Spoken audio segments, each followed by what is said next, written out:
Trading Industry and the Production Advisors of the Commander Sugar Factory (PWC) promised by the end of August 2021 they will update Ghanaians on when the factory will be operationalized. The factory was established in 2016 to manufacture sugar so that Ghana wouldn't need to spend so much to import the commodity. That sugar factory is not producing sugar. Instead, it is rusting away while we continue to spend hundreds of millions of dollars to import sugar. What will it take to make the factory operational? Is it the Commander Sugar Factory? Is the Commander Sugar Factory such a bad investment that nothing can save it? We'll be seeking answers right here on the AM show. Also, balloting for the preliminary stage of the National Science and Maths quiz starts tomorrow. Yes, that's the competition which gets the whole Ghana talking as people root for the alma mater. The quiz mistress will be here this morning as we look ahead to this year's competition. I'm Israel Aye, and I'll be doing the show with Enimwa Enimado Theodora. Well, of course, we'll have sports, the news review, and more. Stay tuned in. Good morning and welcome to the AM News. In our very first story, chaotic scenes marred the confirmation process of the President's nominee for the Cape Coast Metro Assembly, Anastasa. From snatching of ballot boxes, physical assaults, shoving of assembly members and personnel of the Ghana Police Service supervising the process, the Cape Coast Assembly Hall was turned into an arena for a free-for-all fight prior to the confirmation of the two-time rejected nominee. There's more in the following report. People. Cape Coast by nature is a peaceful town with peaceful people. We cannot have this tag here running the show and doing criminal things to stay. I am alerting the whole of Cape Coast. The danger this tag and a startup presents.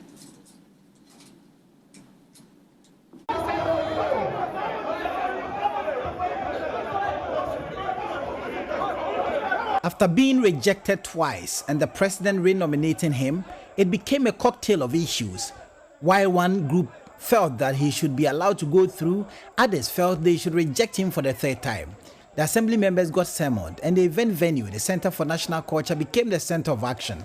Voting got underway, and this time, the paramount chief of the Ogwa traditional area, Osabre Makwesiata, with his entourage was present to monitor the process. The security presence needed no mentioning as they were on hand to deal with any unfortunate occurrence. The voting was over, and the sorting was underway. The MP for Cape Coast, George Kweku Rickett Hagan, walked up to the counting arena, and that was where the chaos erupted.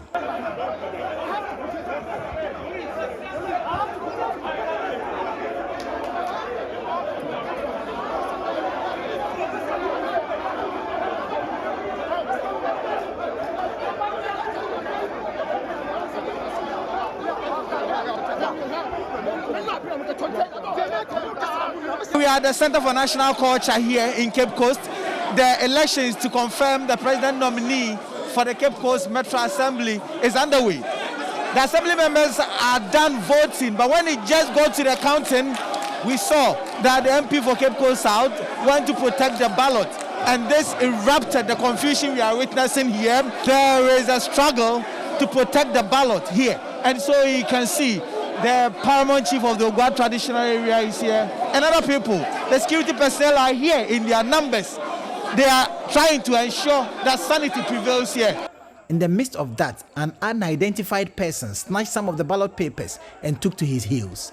The chaos heightened. The EC nonetheless went ahead to count the ballot papers. Out of the 63, the EC declared 45 yes and 18 no. And the yes vote meant the president's nominee had been confirmed. This assembly member was highly disappointed. The whole thing was cordial. We agreed to be here, and we are all here. The process is that we requested that we have an agent. The whole box, they started sorting out without any agent, which we find it unlawful. You see, afterwards, a whole lot of things happened. You see, and somebody snatched some of the ballot papers. We didn't even know the number. We didn't know what was going on. Everything was messed up. And we blame the EC for all this. We blame the EC for all this. I'm really disappointed. Okay, so what we saw was that when it came to the sorting and then the counting, we saw the MP for Cape Coast South go up there. He was ostensibly going to do what? Now, he personally requested from the PM that he needed to be present during the sorting and the counting. That is why you saw the MPs going up there. It was agreed that they need to be there. That is why you saw the Oman Hinitu. Oman Hinitu wanted to make sure that this election should be fair and reflect to the people of Cape Coast. His counterpart called for the arrest of the person that snatched the ballot papers. So we were curious. Why will he do that just after counting has ended? So we all went there to go and inquire. Was it before counting or after counting? That was before counting. When we went there to inquire, he said he is an agent. But as assembly members, we never met to appoint anybody to represent us as our agent. So he had no locus going near the ballot papers. Nothing of that sort. Are you getting me? So he started the whole confusion. And then suddenly we saw the MP for Cape Coast South, Kweku Rekitagin, also climbing up. One, he is not the candidate. He is not the nominee who is being confirmed.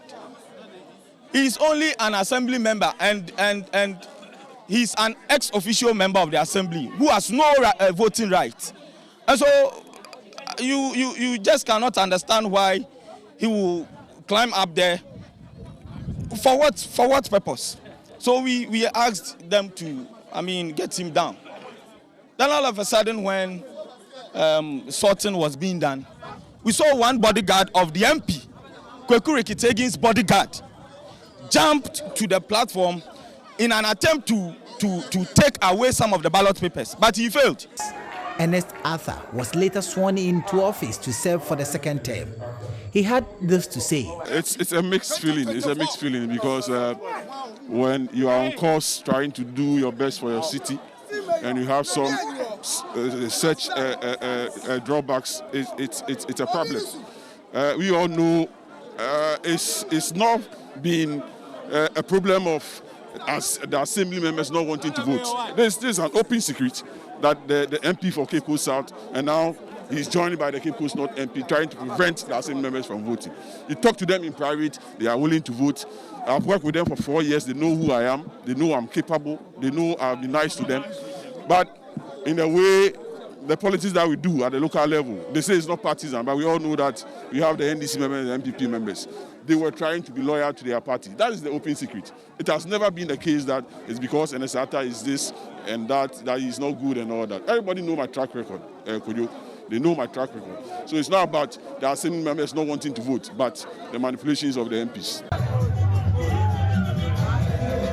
His supporters chanted songs celebrating their victory. For Joy News, Richard Kwejonyago, Cape Coast.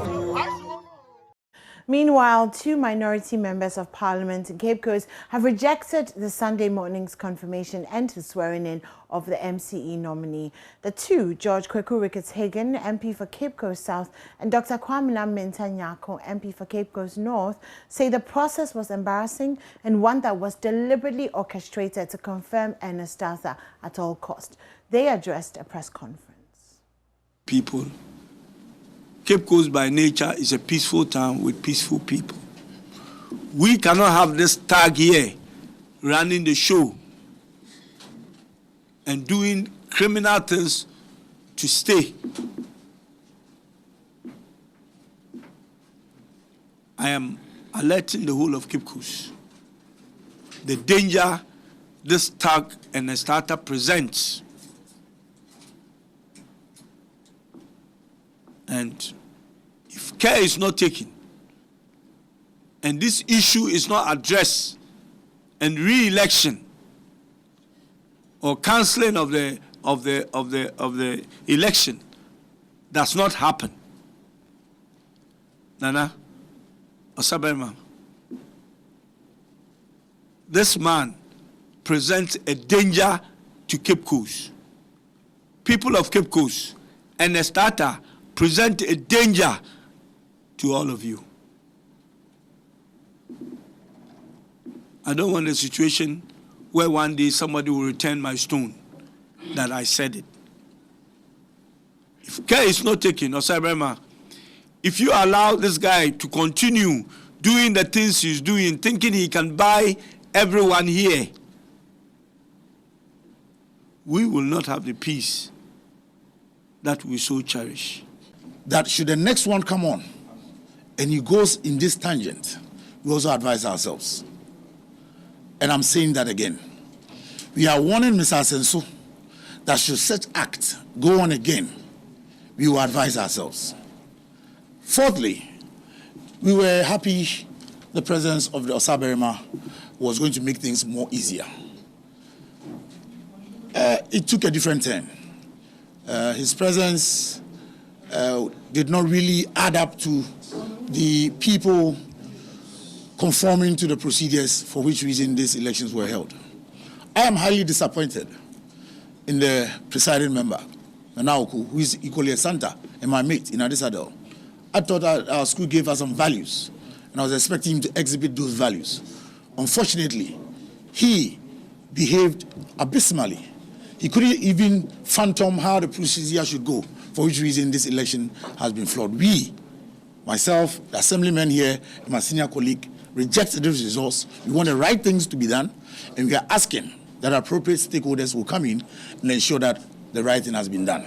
We don't have anything against Ernest. What we have is against the process for which elections were done.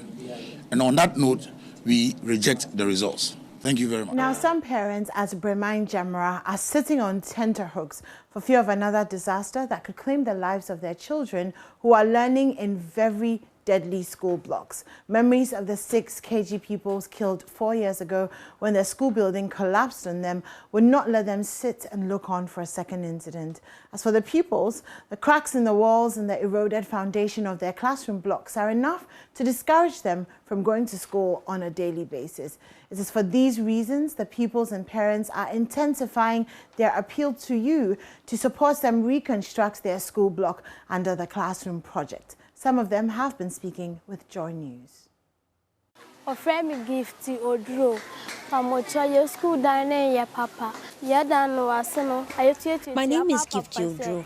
Our school building is in a bad shape. There are deep cracks weaving through our blackboards.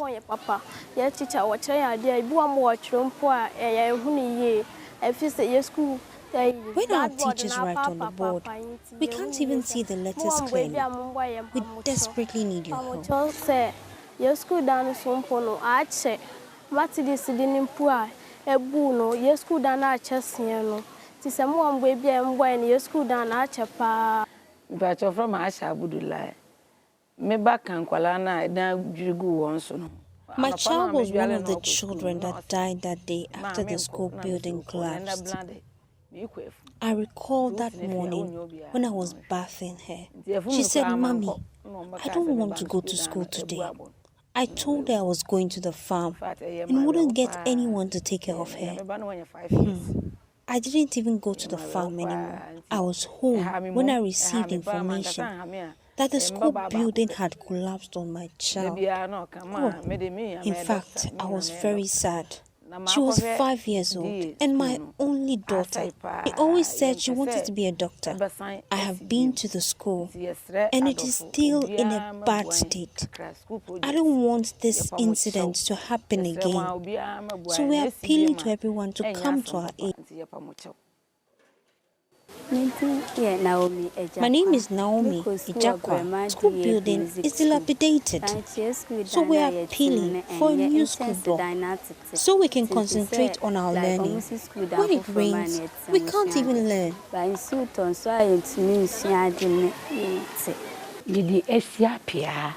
My name is Isiapia.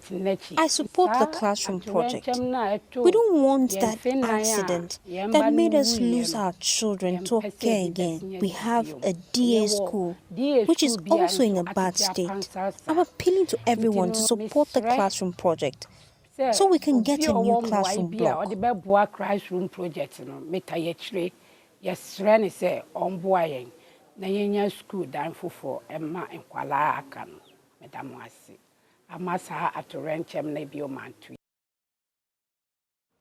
For all the cement bags, iron rods and chippings you can support them with, send your Momo transaction to this number.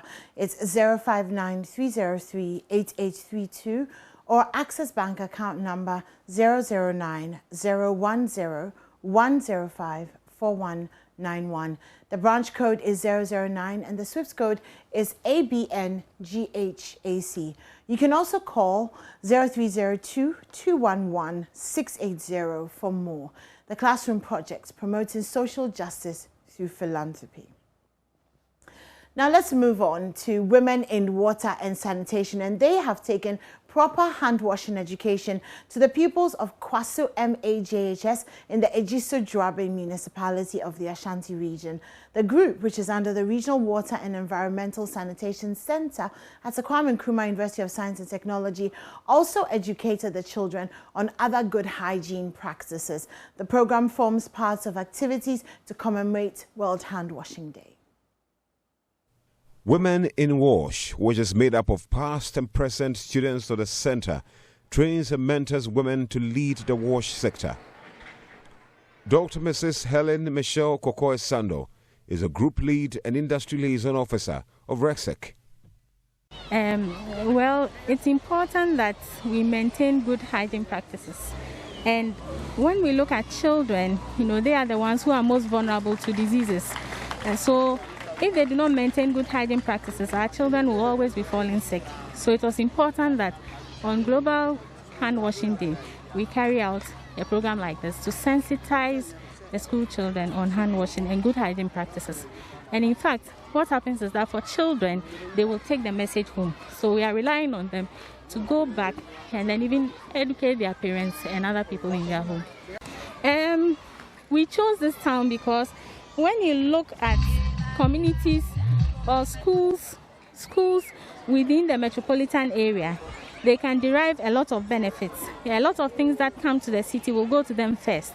So we decided to go on the outskirts, go to the peri-urban communities, and then give them some education, sensitize them, and then also give them a few resources.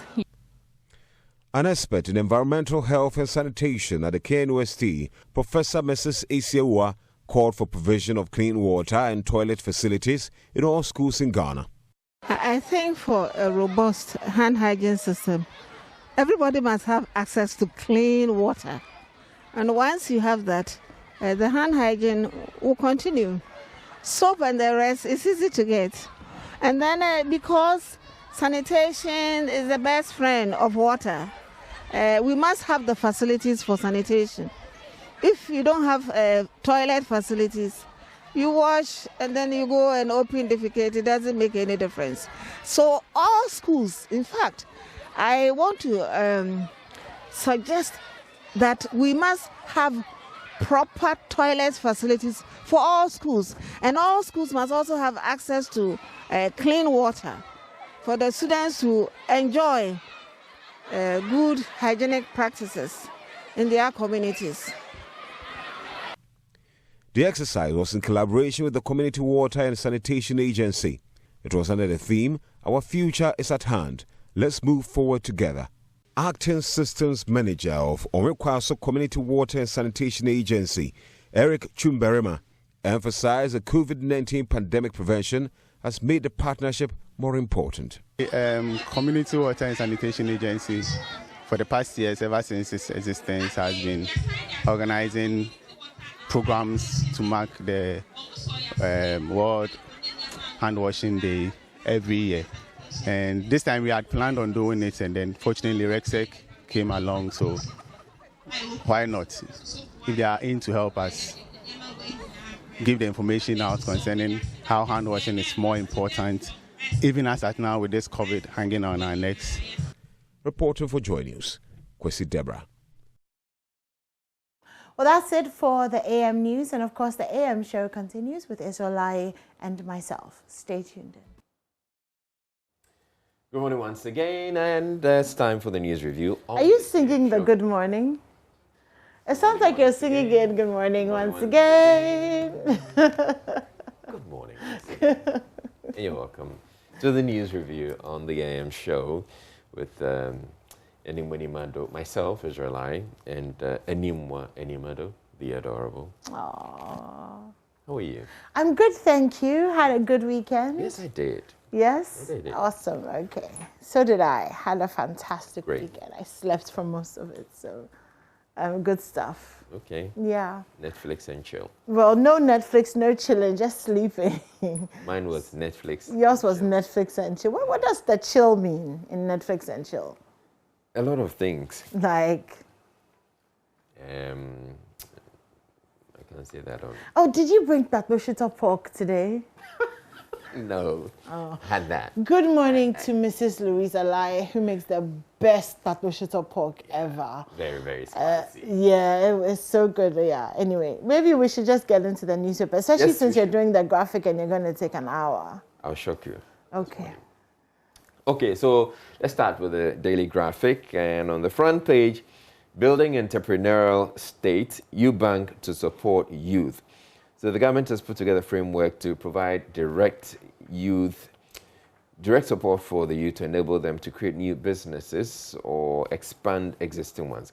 Known as a UBank, the intervention will direct financial and technical support towards young entrepreneurs in the country. UBank will simultaneously promote growth in small and medium enterprises and support new ventures. So that's on the front page of the daily graphic. We move also on the front page of the daily graphic. GNPC acquires interest in Jubilee 10 fields. So the story is on page 16.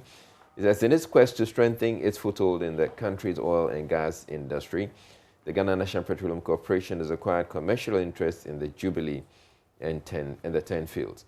The National Oil Company now has 7% commercial interest in both the Jubilee and the 10 fields, having taken over part of the interest of one of the block shareholders, Occidental Petroleum, Oxy.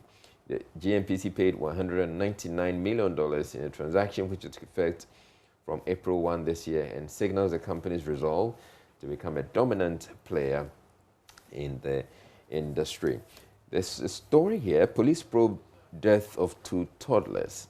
The police are investigating circumstances that led to the death of 2 toddlers in a vehicle at a mechanic shop at Alajo in Accra. The police did not disclose the identities of the 4-year-old boy and the 3-year-old girl who are siblings. So, very unfortunate story. But we keep hearing these stories about toddlers dying or children dying in parked vehicles or abandoned vehicles. They go there essentially to go play, and the next thing you know, they get locked in the vehicle or they get trapped, they can't come out. And before we hear it turns out that it's tragedy. On page 17, politics page, E.T. Mensah launches book, catalogs journey of PNDC to NDC. Cape Coast Assembly endorses Senator Arthur amid controversy. So finally, the Cape Coast MC nominee has been endorsed and approved, so he's now the MC. It's been quite a journey, and it's been quite dramatic. And the final one too, where we saw his confirmation again, was dramatic, as we saw in the news this morning. Then address development challenges. Greater Accra Minister Charge urges MMDCs.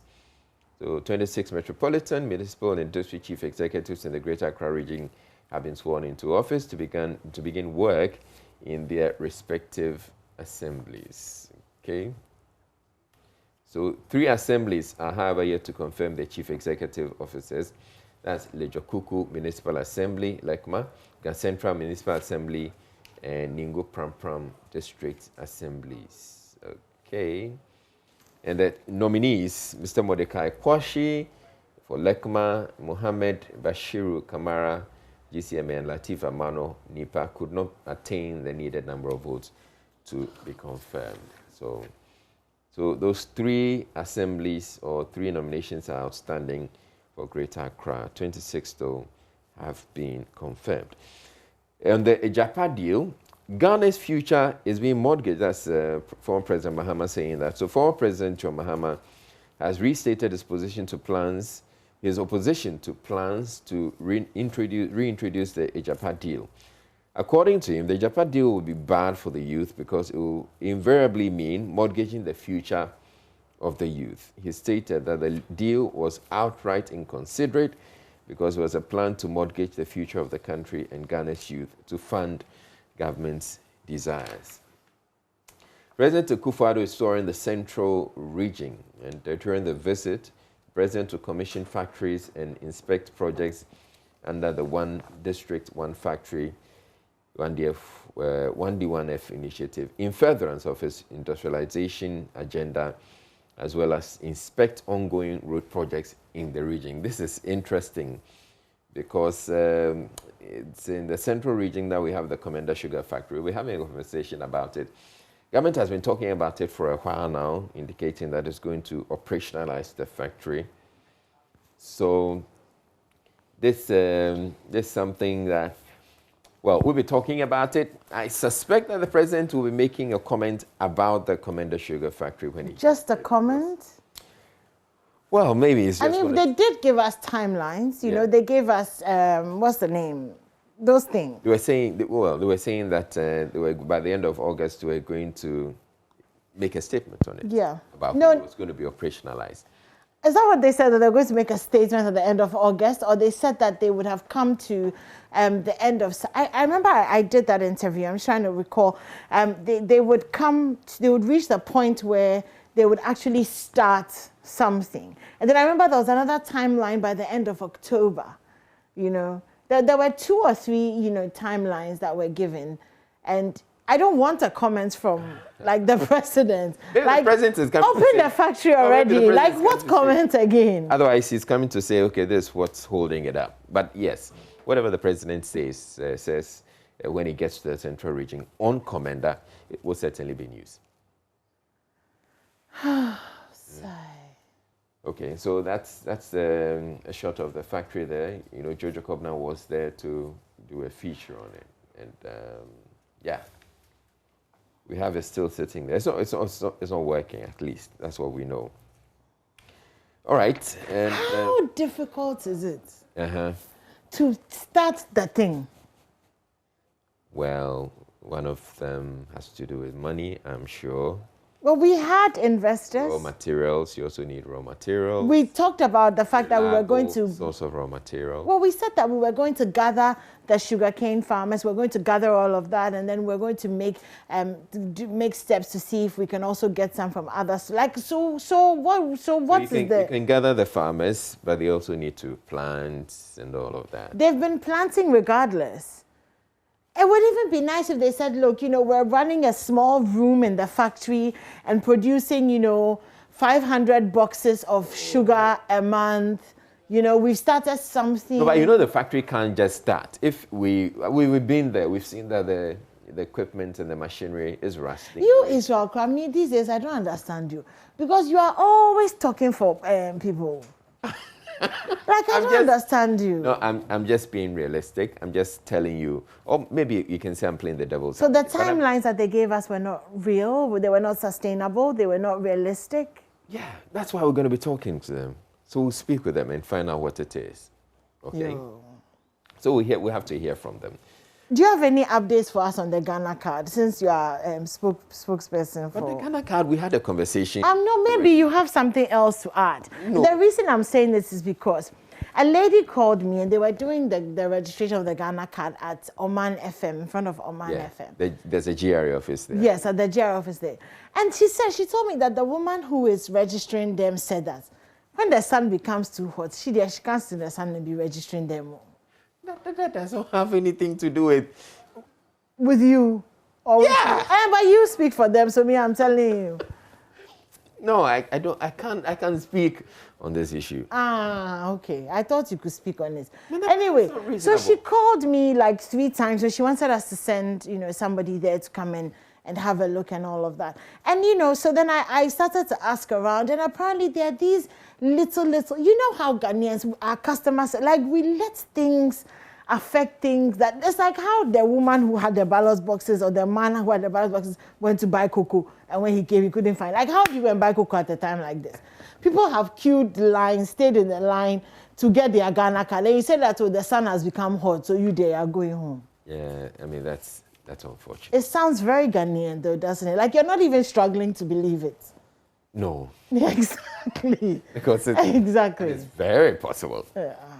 Very, very, very. I see that you don't have anything to say to defend. No, not at all. I mean, it's not defensible. So.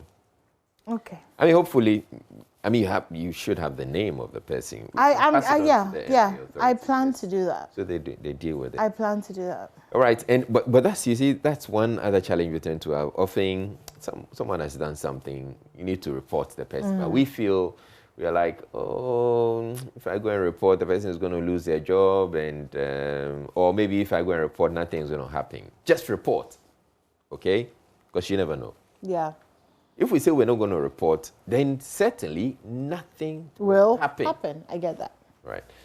Okay, back to the newspapers and Daily Graphic. Regional story. We won't shield bad elements at the Central Regional Police Command, warning personnel. And let's go to the center spread. So on the center, the Standards Authority aired to ensure quality products will deepen ties with Guyana for mutual benefit. That's Dr.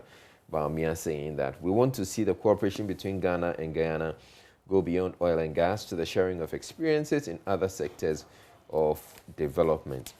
Obuasi mine resumes underground production this month. Oh, that's interesting. Yeah, that's good news. So we're going to have that happening.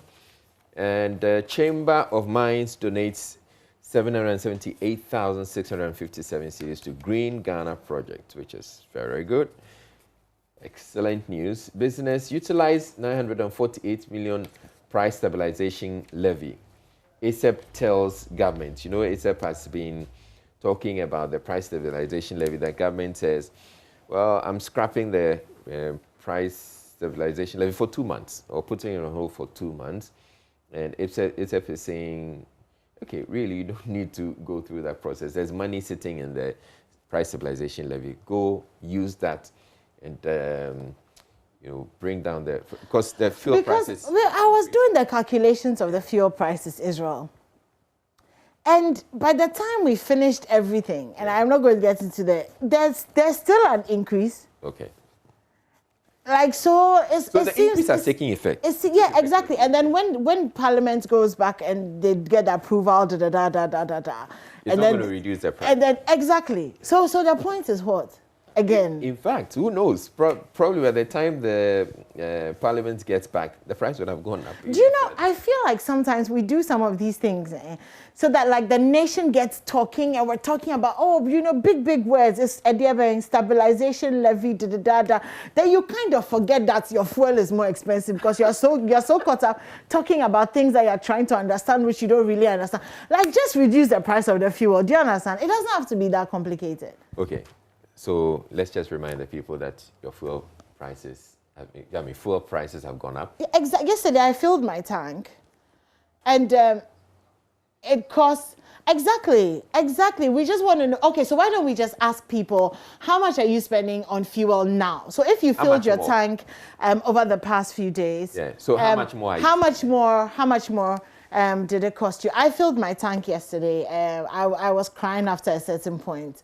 Because so how much would you usually fill it, and was it empty? It would usually, it was empty. I think I had like 16 miles or something left on the thingometer, whatever it is. And it would usually cost me about $360-ish thereabout to fill it. Yesterday I paid about $390 something. And then I also find that if I want to stick to, because I have to fill my tank twice a week, if I have to stick to the normal 300 or whatever, then it means that I'm getting less, and then I'm having to fill 2-3 days as opposed to all of that. So they're talking plenty, stabilization, why, like it's not translating into like, you know what I mean? Like it's a lot of talk. Yeah, I agree with you. I mean, just reduce the prices. Just reduce the goddamn price. If you want to reduce the prices, just reduce the prices. Don't confuse us with big talking and now MPA, SEPA, everybody's talking. Me, it's like the dollar. It's like the dollar, we'll talk about it year on year, month on month, foundations and capitations, and still, when you change the dollar, like Charlie, it's just not, you the bab. Okay. Yeah. The bab. All right. All right. Temahabo officials vaccinate against COVID-19 or in Gassem to construct new factory in Kumasi. Oh, that's exciting. Yeah, that's excellent news. In sports, Olympics demand Awako's release and Hearts pip without after missed chances. So crowds of folk against without Casablanca. Oh, sorry. Hearts of folk. Athletic Club of Morocco. Arrows. And the return leg is going to be. Be quiet and don't be silly. So I'm done with the daily graphic. We are the famous Hearts of Folk. We never say hallelujah. Arrows. You sing. No. You sing. You're not a faithful. You're not a faithful. Good morning. Oh, Gomez, leave us alone. Good morning. Yeah. Good morning. To the people, Israel, people you are not. You have. Don't be a fair with that Hearts of Folk supporter. Oh, why? Because we are singing arrows. You don't have to sing to become Hearts of Folk supporter. You have to be quiet to be. If you guys had won, like when I'd be here doing pam like Shatawale. But we won. Oh, you did. And you're not excited. So what do you think happened? So were you teasing me? Yes. Really? I thought you had lost. No. Yeah. Oh, then your excitement is not impressive at all. No. Arrows. You see, you still use we don't have to go to Dubai. We don't have to go to Dubai to win anything. We went to Togo, and we've kept the rest of the money. You sleep with your barrels. Look, listen, we have a few callers on the line. Gomez and Georgia, you guys should be quiet. You are disturbing me. We have a few callers. What was the question that we asked? Fuel prices. How much more are you spending on? Okay, so I guess you guys are not going to let me get into my newspapers. We have Masaoud from Wenchi. Masaoud, good morning. Okay, I think we lost Masaoud. Okay, so remember, you can call us and let us know how much more you're paying for fuel. Is it a lot, or is there stabilization, which hasn't actually come into... Charlie, I'm not even going to get into it. It won't kick in. I mean, it's not going to kick in immediately.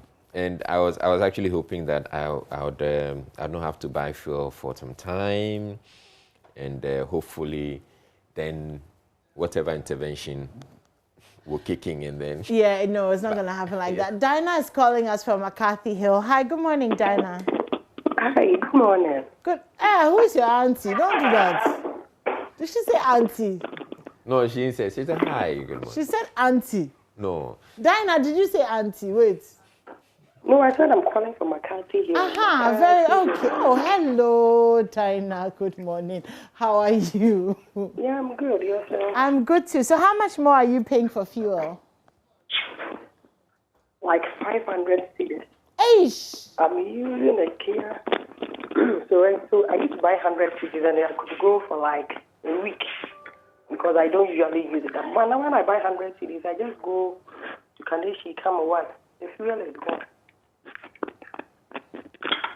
Okay, so how much were you spending before and how much are you spending now? Oh, like last month, previously I was spending like 300 cedis for the whole month. Okay. But now when I buy 100 cedis, like a day is gone. Are you roaming more? I'm not roaming more, the same rounds? Yes. Oh, wow. Wow, it's that's like a lot. Fuel, either they're using a tape measure rather than a fuel. It's not serious. This fuel thing. Oh, my God. Kindly do something about it. Yeah. Dina, I love that. Dina's, like sorry that we're laughing about it, but it's a serious issue. Honestly, it's serious. Yeah, it's very, very, very serious. It's very serious. Thank you so much. When I buy 100, it doesn't even rise 1 bar. Oh, wow. Oh. Wow. Well, thank you for letting us know the situ from the grounds. Let's go to Takwa and let's talk to Anne. Hello, Anne.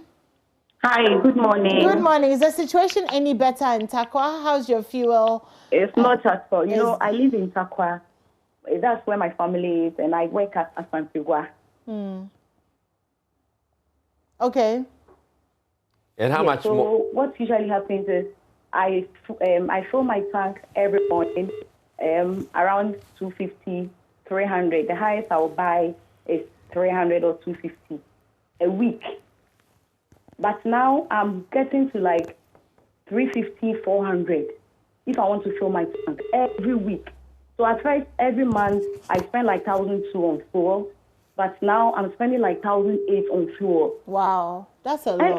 It's something. It's not easy. Yeah. So you look at how much you take, and you have to spend so much on fuel, not taking into account the family and all that. It's just something. It's not easy at all. It's not easy. That's an almost 600 increase in fuel per month, which is a lot. Like Dina said, it's like they're using a tape measure to measure the fuel. But let's go to Tema. Dr. Akaba is calling us from there. Good morning. Good morning. Hi. I just called in to make a few comments about the fuel situation in the country. Okay, sure, go ahead. Personally, I do not buy fuel because I'm a CEO of an oil marketing company. Oh. But it doesn't shield me from seeing the prices that reflect at the pump every time I go to one of my filling stations to put the fuel in my car. But I want you to be aware that the increases in fuel prices is not even compared to LPG. Have you guys thought about that? No, where that LPG too is also gone up, yes. It's going crazy. Israel is going crazy. Today, LPG is going to go up, I guess, about 40 pesos per kg. Which ONC are you with, please? Runel Oil. Okay. Yeah, so LPG is going to go crazy. Right. Before the window shut down, Israel, we made attempts to load LPG. But LPG was being hoarded because they know today the prices are going to go up. Right. You see. Okay, well, thank you very much, Dr. Akaba from Tema. And good point there about LPG also going up. I think the thing with LPG is because we buy it once a while. So once every, unless of course you're a food operator, once every 6 years, you feel it, but it's like a one pinch. And then, but fuel, if you're driving, then it's all the time. And, once fuel goes up, the trotro prices are going to go up, taxis are going to go up, cost of food is going to go up. It's like this ripple effect. So everything is going to go up. Your Momo, okay, I was going to say something silly, never mind. Akonova from Kumasi is our last caller. Oh, Minuba Akonova. Good morning, Akonova. How are you? Akonova.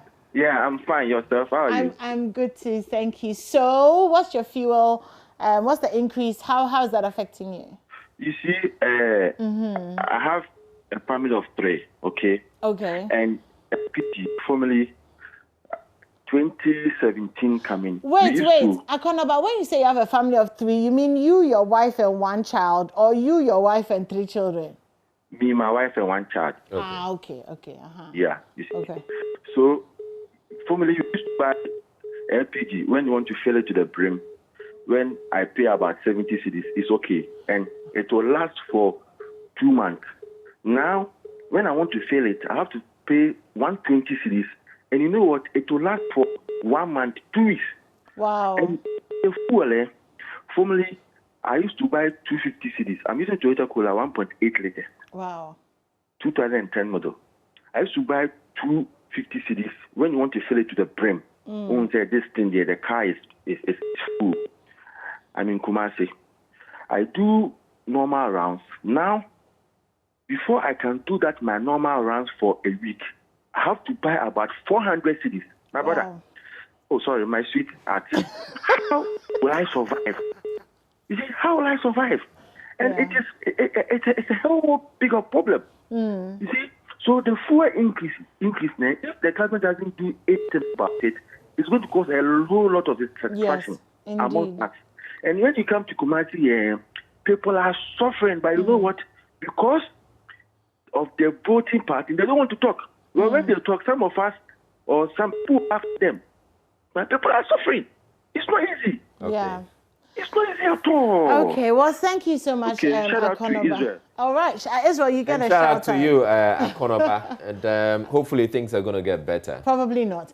But you know what I love about men is how they know the year of the car, the make, the engine. You know, if you put 5 men and 5 women together and you ask the women, so people ask me, so your car is what model? I don't know. Is what I don't know. Is what year? But men are so specific. Yeah. You know? Yeah, that's specific about it. Yeah. But, okay, so something, because I have a fair understanding of what pertains in the business. We're about to get a lecture, people. We're about to get a lecture.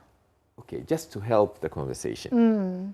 Okay, there are a number of things that would, a number of factors that will influence the fuel price. One of them being the cost of the product on the world market. And then we're also looking at the value of the cedi, or the depreciation of the cedi. All of these impact. Okay, then we also have the issue of the taxes. So on Newsfile over the weekend, we're learning that about half of the fuel price is made up of taxes. Taxes, yeah. So government can decide that, okay, I'm going to scrap a number of the taxes. But governments also depends on these taxes to run the economy. So if they scrap the taxes, we can't scrap the taxes and still get the infrastructure that we're looking for. Okay, can I just say something? Sure. On behalf of a majority of Ghanaians, we really don't care about the details. We would just like to say that we don't want to pay more for fuel. We expect that our governments are going to be better managers of our resources, as opposed to slapping taxes on us, which we cannot afford, whilst they're not raising our salaries, whilst they're not getting better jobs, encouraging all of us to be entrepreneurs. When we're not getting tax cuts, we're not getting capital injections or whatever, nothing. You're just slapping taxes on us. You're not actually managing what we have. And sometimes having, like, this is a press conference about the presidential jets, for example. Like, do you understand? We don't want to know those things. We just want to know that you're taking care of the economy in such a way that our fuel prices are sustainable. Because you're not raising our salaries, Israel. So for the average Ghanaian, they don't care about half of it is taxes and half. Like, come on, just fix the economy and let us not pay more fuel. I agree with you that if the economy is managed better, yes, we're not going to experience, you know, the situation is going to get a lot better. And here's how. When? If we manage the economy very well, the forex, the cedi, which we won't. It's going to be stable enough. Are we going to get there? We're not going to have the fluctuations. Are we going to get there, Israel? Are we going to? Did we not have this promise and hope that when Dr. Baumia came into power as vice president and head of the economic whatever, that we were going to have a cedi that was doing better against the dollar? Yes. We should do more stories. Okay, they said we should do more stories. All right, I'm just going to do the front page of the Daily Guide, but it's 7 o'clock, so yeah. I don't really know how much we can do. Papa V dies at 87. May his soul rest in peace. All right, let me go straight to the entertainment. All right. On page 8, Kwame Eugene, accused of song theft again. So a female musician called Badex Kona is accusing him of stealing her song titled Bolga. Okay, Lil Kim claps back at 50 Cent over viral video. Tonto Dike ex-lover confirms sex with Janimina. I remember there was some sex video, something last week. Actress Benedicta Gaffa loses her dad. May his soul rest in peace. We're sending love and comfort to you. And there's usually another story with entertainment. Okay, Ghana grabs 20 Afrima nominations. Davidson Band takes Ghana Music Global. King Noza rocks Radiant Place with album launch. And this story, it pains me to do. Mensa saves day for Hearts of Oak. Who won their match? Podba mad at Man U stupid. Why are you eyeing me? Queen's Baton Relay hits Ghana next week. Why is Israel. It paining you that Why shouldn't it pain me? Why shouldn't it pain me? Is it your paining? It doesn't pain me. Is your paining missing? Is your paining missing? Oh, paining LRJ. It have lost. Okay, so on the front page of the Finder, 28% hike in fuel prices in 10 months is due to 65% and higher hikes price of imported products. Okay, So, yeah, that's what we have. And then don't hinder any aspirant eyeing NDC flag bearership slot. That's John Mahama. It's on the front page of the Daily Dispatch. Can I do this story really quickly? Yes, Our achievements are visible. President Akufo-Addo, he says the policies and programs initiated by his government are bearing fruits and have impacted the lives of all Ghanaians. Okay, yes, yeah. Let me move on. 500 police undergo training in high-risk operations. And you can see a policeman, another policeman doing some Shai Tungui kind of combat, whatever. Let me just do the front page of the Ghanaian Times. Over 100 QNet agents and other criminals grabbed.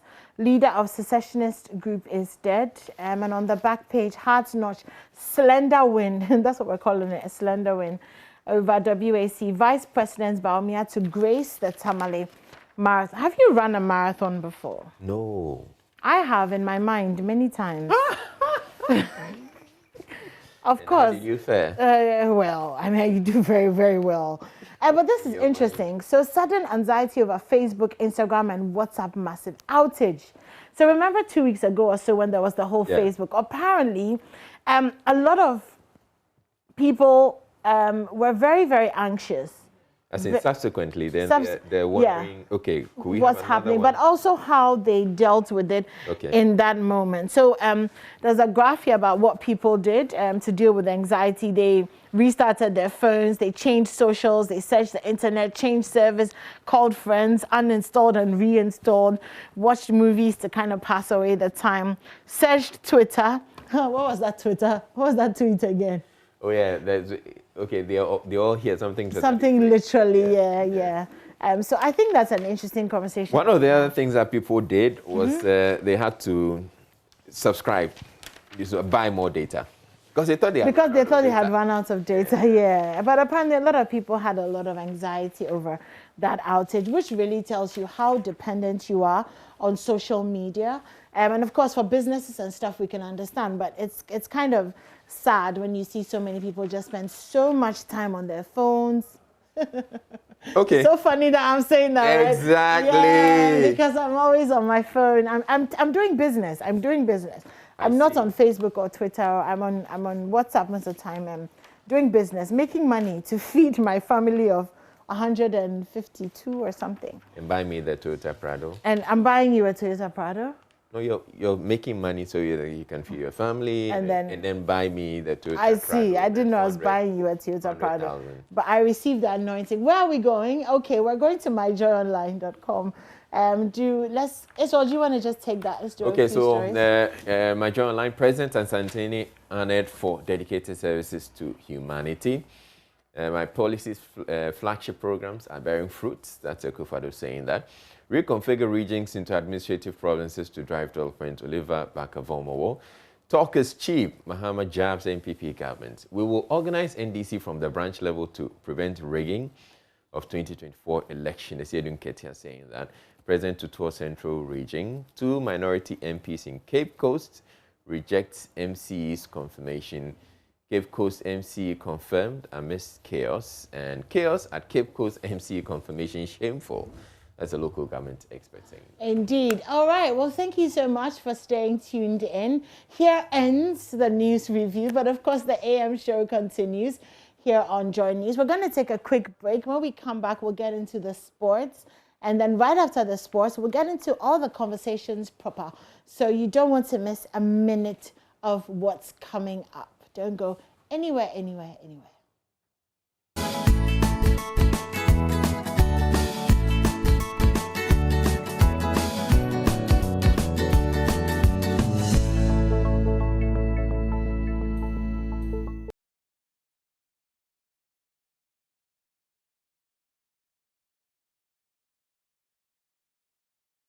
Before the very eyes of about 2,000 spectators at the Accra Sports Stadium, 11 Oak Tree maintained their never say die mantra when they found a way against a work side many had said was going to be a Herculean task. Isaac Mensah found the breakthrough out of the blue when the ever-brilliant Ibrahim Salifu created a chance out of nothing with an inch-perfect cross into the box for the 21-year-old to volley home the only goal of the game.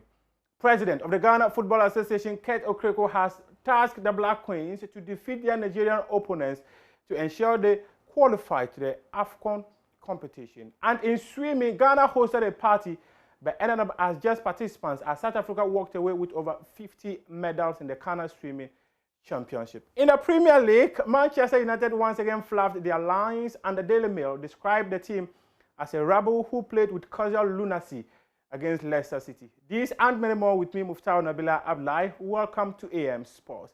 We start with where Accra Hearts of Oak rewrote football history as they were able to secure a win over WAC of Morocco, and this means that they stand an opportunity of qualifying to the next stage of the competition should they at least secure a draw in Morocco.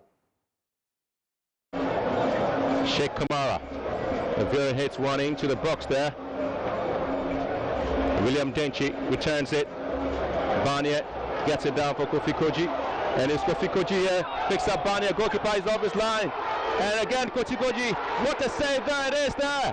Hearts of Oak with clear chance, and this time goalkeeper does well to palm the ball away.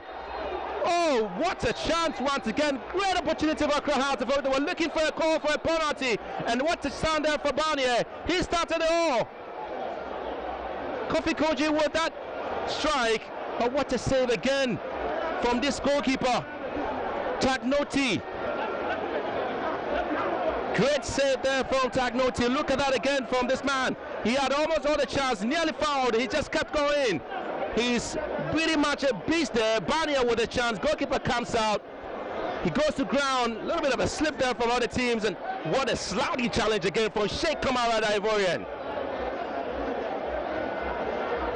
Now the Hearts of Oak players are calling for a penalty here. But tell you what, they're still looking pretty clumsy there if you ask me. Great chance there from the Phobians and Ansambotri. It is Barnier.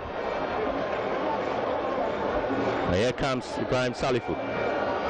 Always looking for some bit of opportunity. Oh, this is great. This is lovely. It is Isaac Mensah with the goal for Accra Hearts of Oak. But what a cross there from Ibrahim Salifu. Well timed, perfectly touched there from Isaac Mensah. It is Accra Hearts of Oak with all the smiles now. Massive goal. Delicious goal. And an intelligent goal there from Isaac Mensah.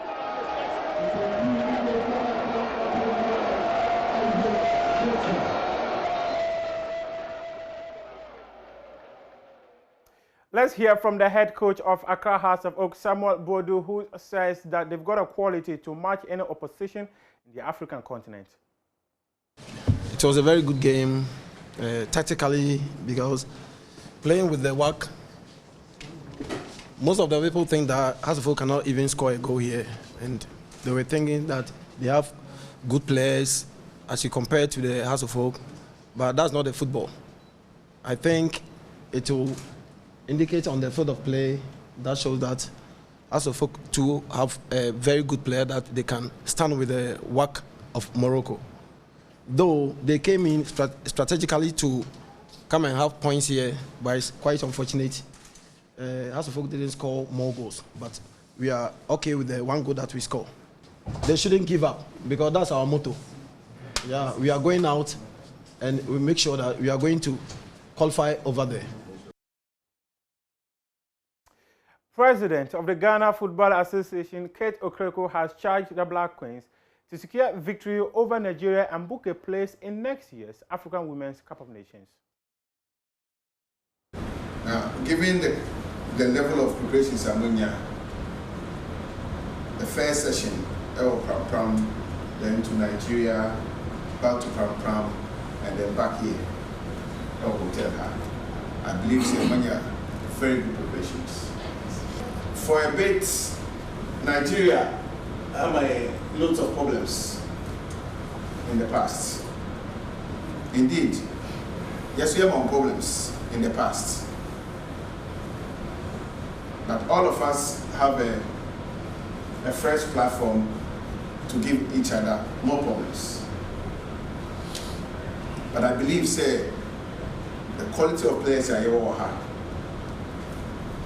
will be enough for us to win against Nigeria. Sure. When we go into a game to play for one another, to support one another, in good times, when the going is very good for us. In challenging moments, when the game is tough for us, when we stay together, we will win. You see then, when we stay together, we will win.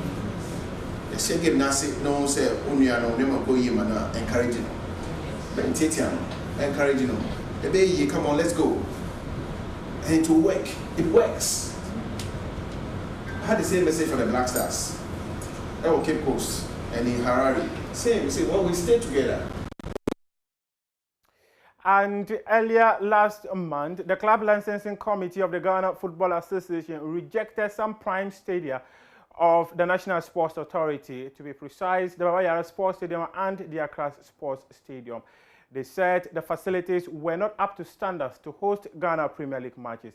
Well, board chairman of the National Sports Authority, Seth Panwum, has said that they will hold a meeting with the football governing body in the country to ensure they have an understanding of what is required for the facilities to host competitions.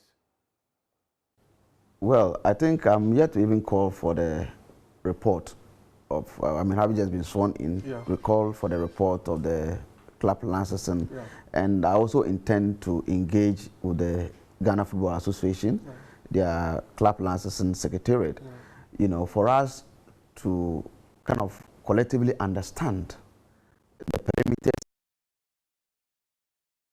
of these stadiums. Basically, there are standard procedures, and we are going by that. So if we can sit down and understand that this is what you want, I think the National Sports will have the personnel, to live up. And some of the areas that we don't hire, we hire. The field technology, we hire people to work on the field for us. So we have the men to do the work. We need to sit down with the GFA Secretariat concerning the club licensing thing, so that we know what goes into it. If we know that this is what they want, we go by the paper, we take. We ensure that yes, if it's this, is done, if the dressing room is done, if it's that, is done, if it's the pitch marking is done, if the goalpost setting is done, we take. And by the time they come, everything is ticked, we'll go together, we verify, to agree. But I think it is not proper that they vet and just come out to, we are a system, and we sit down and have these things resolved. Some of the issues that I read in the media also, I don't think they are difficult things to do. And they shouldn't have been hyped the way it was hyped that the stadiums are not ready. In swimming, the 14th edition of the Ghana Africa Championship ended over the weekend as South Africa was named the best nation after winning 57 medals in the seniors and juniors categories. Joy Sports' Haruna Mubarak was there and came through with this report. The Continental Tournament, which saw Ghana host 42 countries in Accra, finally came to an end at the Bukom International Pool on Sunday. Over 300 swimmers participated in 43 events in the 7-day championship. Ghana Swimming Association President, Mrs. Delphine Akwe, is happy the tournament is over without any major hiccup. It's been fun, but we are still relieved it is over. You work for a while, you need to rest. And finally, today is the last day. And we are ecstatic that this also happened in Ghana. For us, it's unprecedented. It's never happened before to host both juniors and seniors together on one platform. So for us, we think we've done well. We've done what hasn't been done before, and we have been used as test trials to do this, and we really pulled it off. So we are happy. Mohamed Diop is the Secretary General of Ghana, and he believes Ghana has lived up to expectation. Yes, we're very happy. First, because it is in the difficult time, in the COVID pandemic, it's not easy to organize some things. And also, the Federation decided to combine junior and senior championships, why it will a difficult challenge. But the Federation of Ghana organized this competition, and we have satisfactions. His thoughts were echoed by the swimmers as well. Ghana's obviously a different atmosphere, a different weather change. It's completely different than Egypt, but it was easy to cope and adapt to the weather changes here, and it was pretty, we can say, entertaining. Having a different culture, a different society was pretty interesting. Do you like our food? Yes, although I'm not a fan of spices, but it was quite tasteful, yes. Okay, compared to Seychelles. And to be honest, I like my Seychelles food. I miss my Seychelles food, man. But the food has been all right, well organized at the hotel. Thank you to Alisa Hotel and the Ghana committee. Enjoyed it. Thank you so much. And also I wanted to thank all the Ghanaian people because you have a so nice pool. Okay, the weather is a bit warm here, but it's always nice to race in another country in Africa, and I have a lot of respect for you. Guys, thank you very much to welcome us. In the pool, South Africa were named the best nation in the seniors category after winning 57 medals, which includes 24 golds, 23 silvers and 10 bronze. Egypt were the second country with more medals, 14 golds, 14 silvers and 11 bronze, totaling 39 medals. Ghana won 2 medals after Abeku Jackson bagged bronze and silver. Same could not be said in the junior category, as Team Ghana did not win a medal. South Africa and Egypt racked up 44 and 57 medals respectively. In the course of the Open Water Championship, 2 Ghanaian swimmers sustained muscle pull in the swimming pool and they had to be stretched off. The next Ghana African Championship is set to be hosted in Tunisia. There were wins for Barcelona, Juventus, and Bayern Munich in their various competitions. It's been a pleasure coming your way with AM Sports. I am Muftau Nabila Abdullahi. On Friday, I did promise to share with you why Melcom is pulling down their billboards advertising Qatar 2022, but some documentations are yet to be made available. When they do come, we'll be sharing that with you here on the AM show. Thanks very much for your company. Right, so good morning and welcome once again to the AM show. We're getting into the conversation proper for this morning, and it has to do with breakfast. It has to do with something that you see on your breakfast table all the time, sugar. So the $36.5 million Commander Sugar Factory is idle after 5 years of commissioning. This dames Ghana's dream to produce sugar locally and reduce the importation of sugar. Figures from 2016 show Ghana spent $200 million to produce sugar, to import sugar annually. The unpleasant news is that the factory is rusting away. Machines are corroded and the roofs are torn, as you can see in the videos. The factory, which is just 5 years old, looks almost 20 years. The transaction advisors on the agreement to revamp the Commander Sugar Factory, PricewaterhouseCoopers, have revealed that the main issue preventing the commencement of work on the project is how to get some tax incentives for the new investor. Here's Visha Shiagbo, senior partner at PwC, speaking in August 2021. Went to Parliament at the end of July. He made reference to the fact that there were some conditions precedent that we needed to work through in order for the effectiveness of the contract. However, in this case, the most significant issue that we are working to deal with is a request from the strategic investor for certain tax incentives. And again, I think Minister put this in the public domain back, I think it was February, when he was going through his vetting. So the issue is that in the early stages of this operation, there will be insufficient raw material locally. So there has to be some provision made for importation of raw sugar into finished product at the factory. What we are working through now is the tax incentives act that will go with the importation of that raw sugar, but also plant and machine and other inputs that will allow the factory to operate effectively.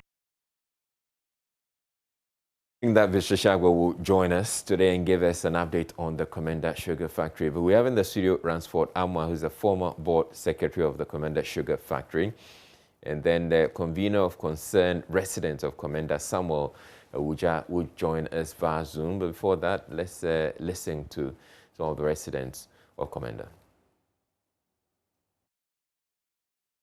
ana me kana anya me pɛ ayɛ me yɛ wankasankasa because I so sɛ de me fati yɛ adwuma anka yɛ maframa ana yɛ yɛ nim nka wɔn bredam nka bi so nkama mafama no so kɔ school no si pɛ na ne mafama tumo kɔ host na wutum na wɔ yibi kaka wɔ hwehwɛ nso a yintumi yankoi na sisi ara ankasankasa wa yɛ fati yisi wɔ wasto akɔbɔ bosa Ghana abana akɔbɔ bosa yɛ fati na fati yisi wɔ na mmoa.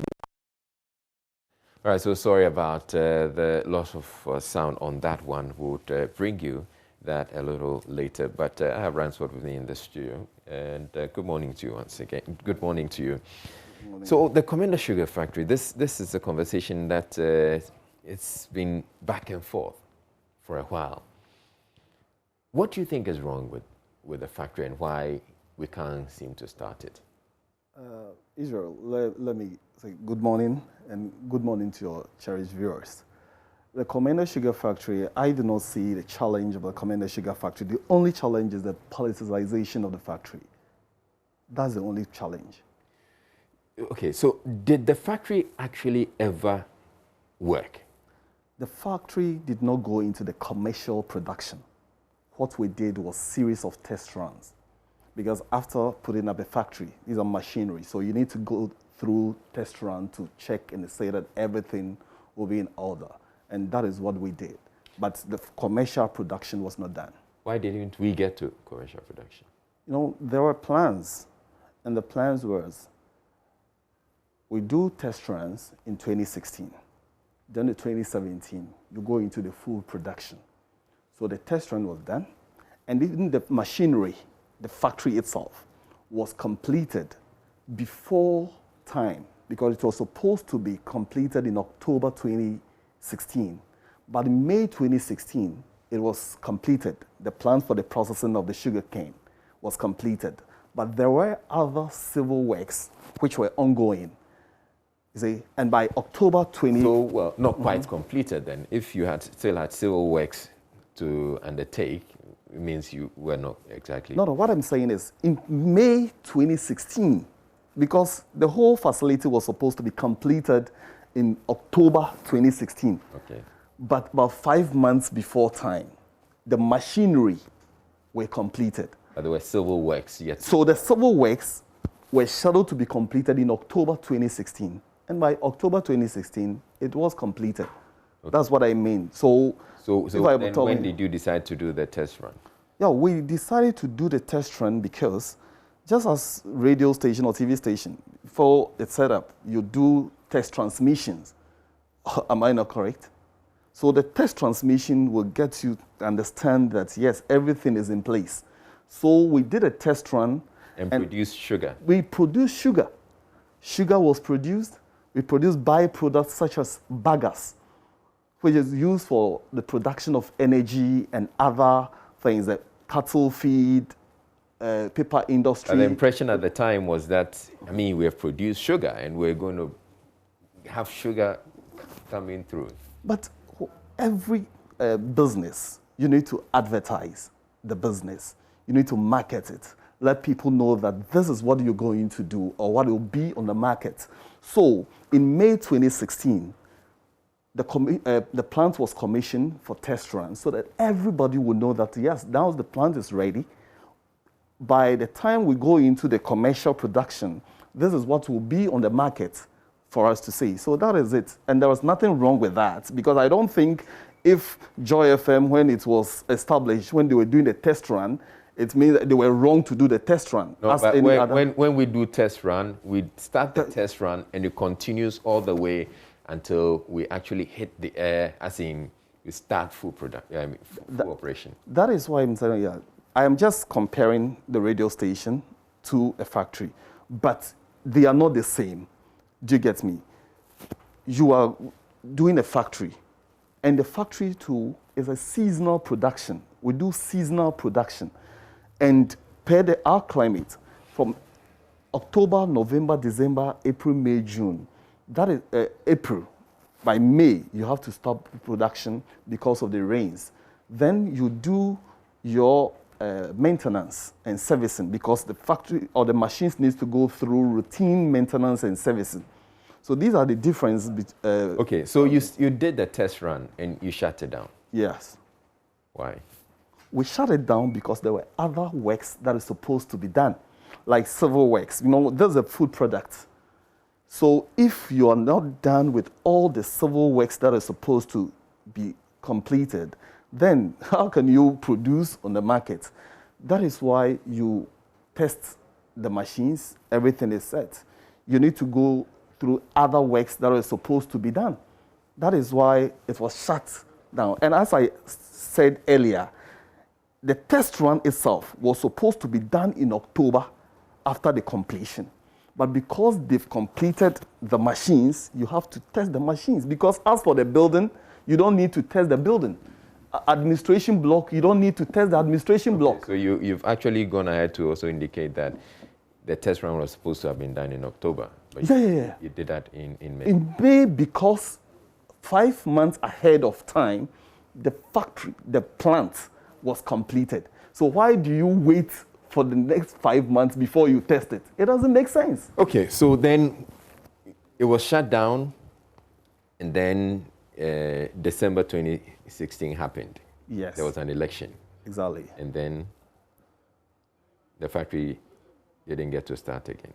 You know, every government has its priority. And it was a priority project of the NDC, John Mahama NDC government, the sugar factory, because the groundbreaking was done on 13th of August 2014, and the commission in 2016, hoping that any successive government will continue it, because going into the election 2016, nobody will know the outcome of the election, although you may hope that you will win. And you know, let me give you some. We give the project of two tranches of loans, $35 million from Indian Exim. That was for the construction of the sugar factory. The mechanical, engineering, civil, everything was $35 million. And a counterpart funding of $1.5 million was added from the Ghana government. That's from Exim Bank, now Exim Bank, then EDIF, which was under the Ministry of Trade and Industry. Then the second tranche was $24.5 million, which was only for sugarcane development, irrigation, and outgrower scheme, $24.5 million. In November 2016, Parliament of Ghana approved that loan, and the Indian government also made all the necessary arrangements by February 2017. That money should be assessed so that we will be able to use it for the sugarcane development. Okay, so at the time that in May 2016, when the test run happened, which should have happened in October. Yes. If it had happened in October, at what point were you going to get actual, sugarcane to start commercial operations? You see, the facility, the capacity of this facility is 1,250 tons of sugar a day. The crushing of the sugar cane a day, 1,250 tons. It does not mean that you need all the 1,250 a day before you can. So even with 150 tons a day, you can operationalize the factory or can work efficiently. So the plan was, in the short term, will depend on the outgrowers who are existing within the central and western regions. These outgrowers would supply the canes to the factory to start work. So we plan that by January, we're going into the production, that's the commercial production. Because even though you'd have had the outgrowers bringing you... Exactly, that is what we got, because the outgrowers within the catchment area could produce between 500 to 700 tons a day. So if we need the minimum of 150 tons, and the outgrowers within that enclave can get us 500 to 700 tons, then it means we don't have any challenge at all. Yeah. All right. We also have joining us Richard Kojo-Nyakun, who's our correspondent in the region. And for Richard, I'd want to understand what's the sense, how are the people feeling about the fact that we have this factory sitting there. The factory could have been giving them jobs. the people of Commander jobs. Not just the people of Commander, the people of Commander and surrounding communities jobs. It was going to produce sugar. It was going to ensure that the outgrowers will have somewhere to sell their produce, the people who are producing or cultivating the sugar cane. How are they taking all of this? And the fact that it's been, what, 4 years? Getting to 5 years after this factory was put up and promises to get the factory operationalized, and yet nothing is happening. Hello, Richard. Are you with us yet? Richard, you have to unmute. Yes. Hello, Israel. Yes, we can hear you now. So just asking, what are the sentiments? What are the people saying about all that's going on and the stalling and the fact that the factory is sitting there and nothing is happening? Well, so Israel, people are livid. They are distraught. They felt that the promise of building a sugar factory for the people of Commander would create some jobs, both direct and indirect jobs. And so when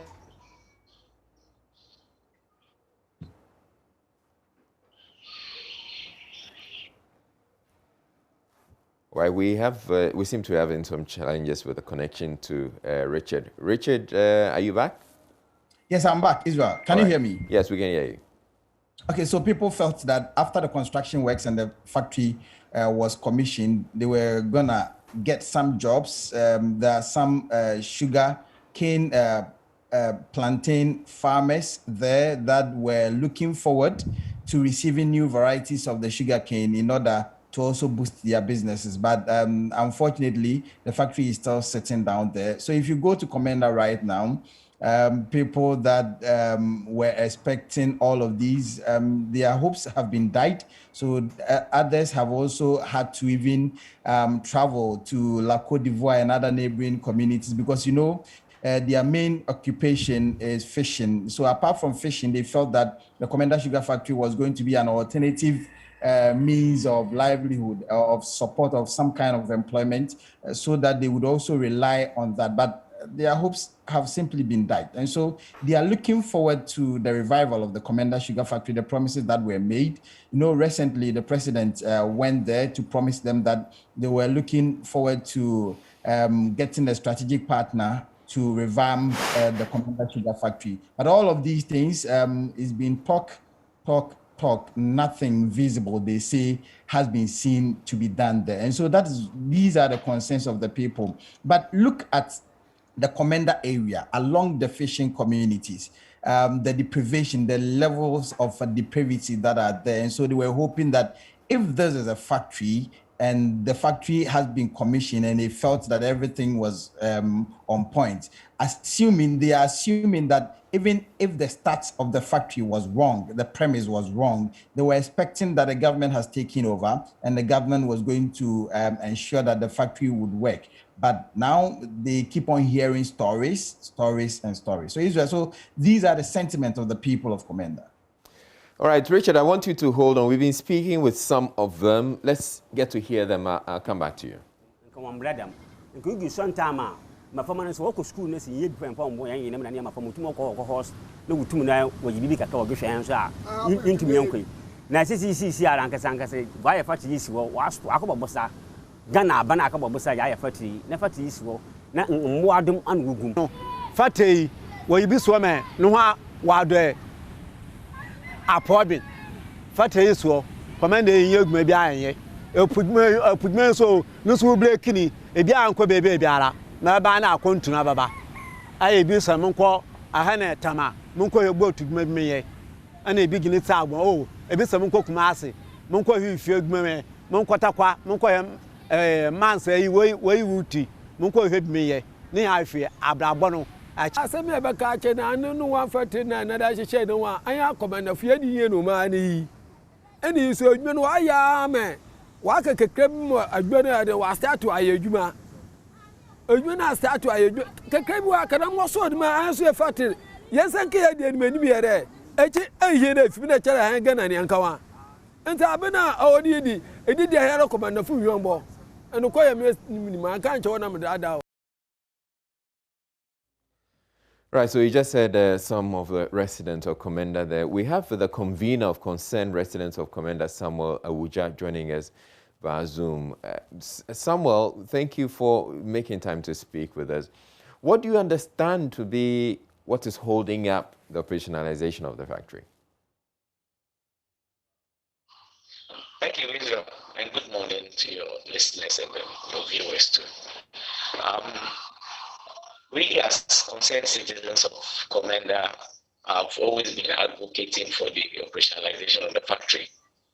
If you remember, we wanted to embark on a peaceful demonstration, but the government came in through the regional minister and the MCA to have discussions with that, with the hope that the strategic investor was coming in to take over the operations. But they gave us to the end of August. We are in the middle of October. We've even given them almost extra 2 months. We were looking forward that the factory will work, but till date, nothing is happening. We can say that the only difference that we are seeing now is just the reconnection of the electricity grid to the factory. So as I'm speaking to you, the only difference that we are seeing is that there is electricity, there is light at the factory there, but nothing is happening. We are still hoping that the government will come in and fulfill its promise of operationalizing the factory for the youth in Commander tradition area to get jobs to do. Okay, thank you very much, Samuel. I'd come to you, Ransford, in the studio. So electricity has been connected to the place, as we were hearing. But you obviously know that it's going to take a whole lot more than just, connecting electricity to the place to get it running. The machines, in its current state, corroded and all that, they probably would have to scrap a lot of the machinery as they are now. Are you really confident that, or what do you think it will take to get this thing restarted? As I said, it is a politicization that is affecting this factory because the politics is too much on this factory. What I believe is that if the government is really determined to let this factory run, they would have done that long ago, because when they assumed office, the conversation... Why would you think that they would not be interested in... I know they're not interested, because this... It's a state asset. Yeah, it is. Because, when they assumed office, this was a government that was preaching 1D1F. If this factory is running and we're producing enough sugar and we don't have to import sugar, it goes to the credit of government. It makes things easier for the managers of the economy. So why wouldn't that is why I'm saying there's a politicization, because from the onset, when we started the construction of the sugar factory, there were a series of press conferences from the NPP against this government. The one was led by Professor Jan Balfour, who was then ranking member on Trade and Industry Committee in Parliament. Nana Komia, Samia Oku, they all held press conferences against it. And when they assumed office, the former regional minister, Kwame Duncan, the first statement he made was that the factory is an albatross on their neck. And this was the government which preached 1D1F. And Commander alone, KE district, they have Commander Sugar Factory and Elmina Fish Processing Factory. So we thought that at least for this particular municipality, they have 2 factories. So this 1D1F, we can have it. But they rather abandoned these 2 projects and went to Sachet Water Processing Factory, Petersfield and Ray, and they termed that factory, which had less than 100 workers, as the district factory for Commander Edna Egua Fabre municipality. Right. So what makes this government interested in the Commander Sugar Factory? So we're learning that the president is going to be in the region. Yes. And he's going to commission a number of 1D1F projects. Mm-hmm. For all you know, he's going to make a statement to that effect. And yes, we've indicated that we're supposed to speak with Vice Shagbo of PwC to give us an update on what is happening with the factory.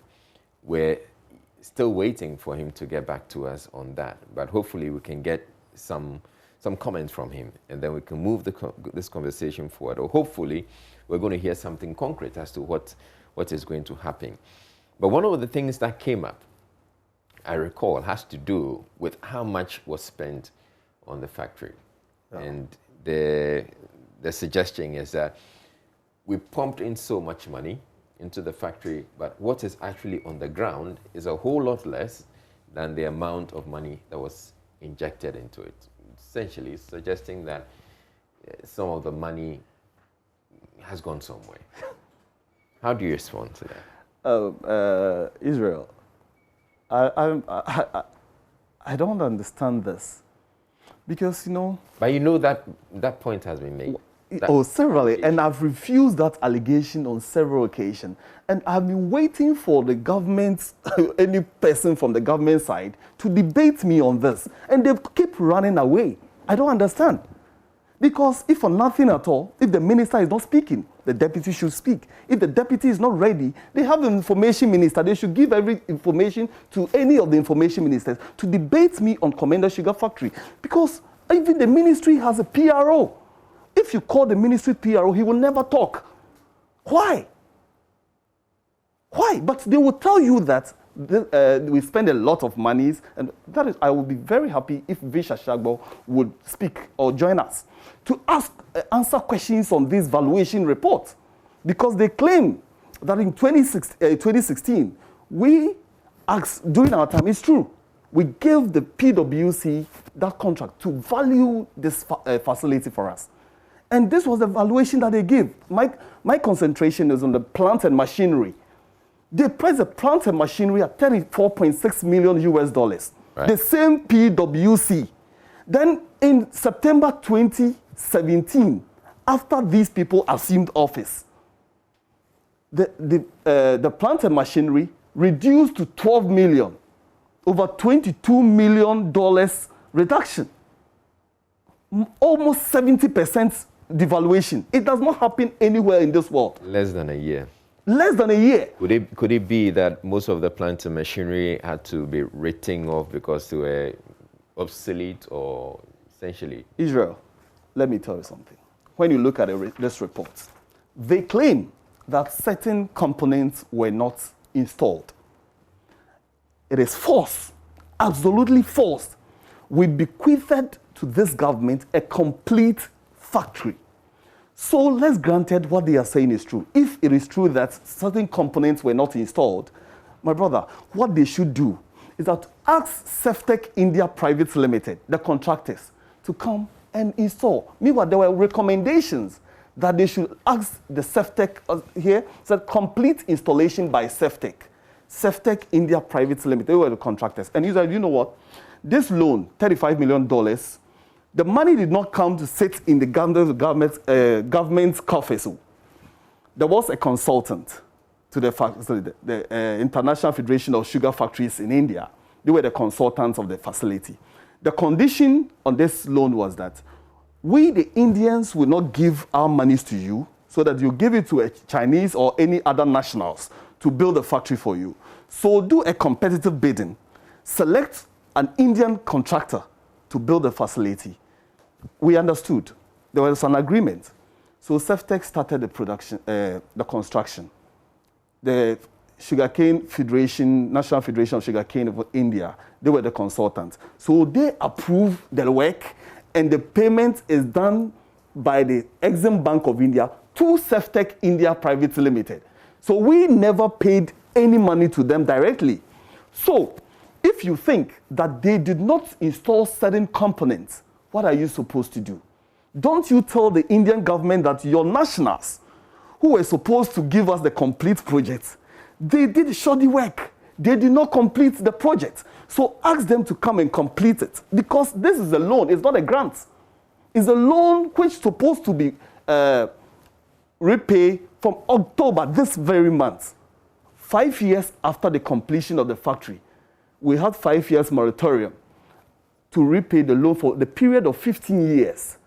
So if we are going to pay this money and the factory is not working, we are not getting any dividends, we are not getting any profit from the factory, it means we are going to take money from our coffers. I don't know whether they will use the oil money or whatever to pay this loan. So meanwhile, Israel, this Seftech India Private Limited, they are in arbitration with this government, Ghana government. They are demanding their monies, which they use for pre-financing of the necessary plantation, because we did not pay that money. We asked them, I told you that $24.5 million was expected from the Indian government, which should have been assessed by February 2017. So we planned with them that they should do 125-acre necessary plantation, which will be transplanted onto 2,000 acres. So the plan was, let them do it, let them pre-finance it. So when this money is ready, 24.5 million is ready, we'll reimburse the money to them. Since this government was not interested, they just left the project abandoned.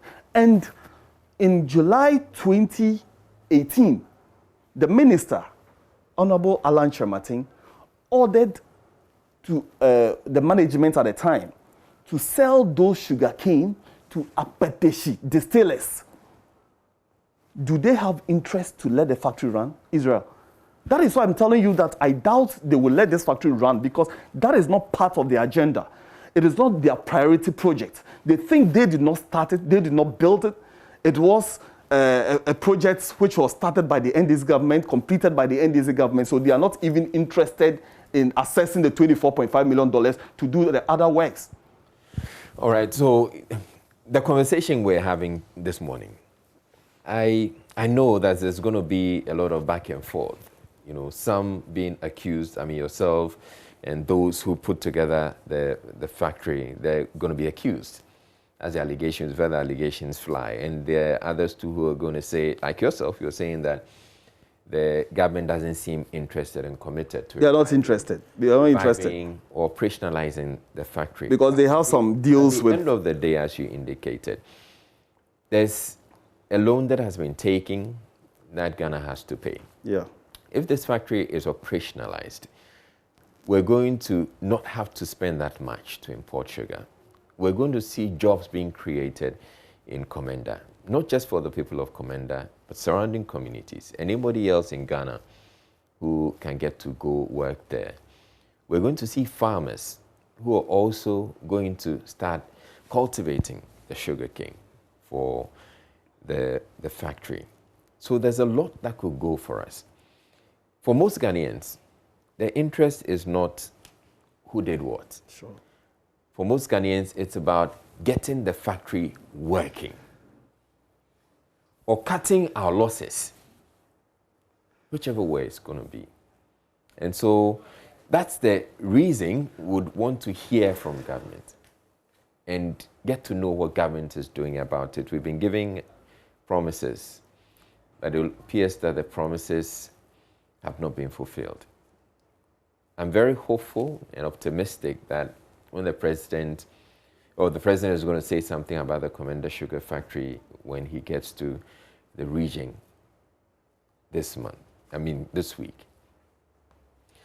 So we can have all these conversations. We can have all these conversations.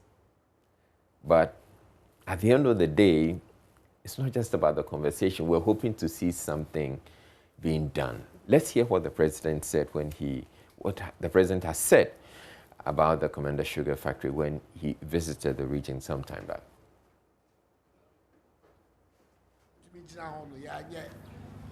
The amount of land we need for the sugar, the type of sugar we can grow here, all those things were not properly organized. I think our organization. Our organization, and also the betumi strategic investor, and also it to me about Bisomu. Nanche, Obati Bibi Papa free menum, and Chakra. All right, so that was the president promising. That was back in 2018. Hopefully, we're going to hear something again, and hopefully, it's going to be more concrete, or we're going to see something. Because, as anyone indicated, yes, we've heard a lot, but we want to see something happen. I don't know how else we're going to carry on with this conversation, especially if we don't have Mr. Shagbo giving us any update on the issue. Samuel Ewuja, if you're still on the line with us, I'd want to understand what do you expect to happen?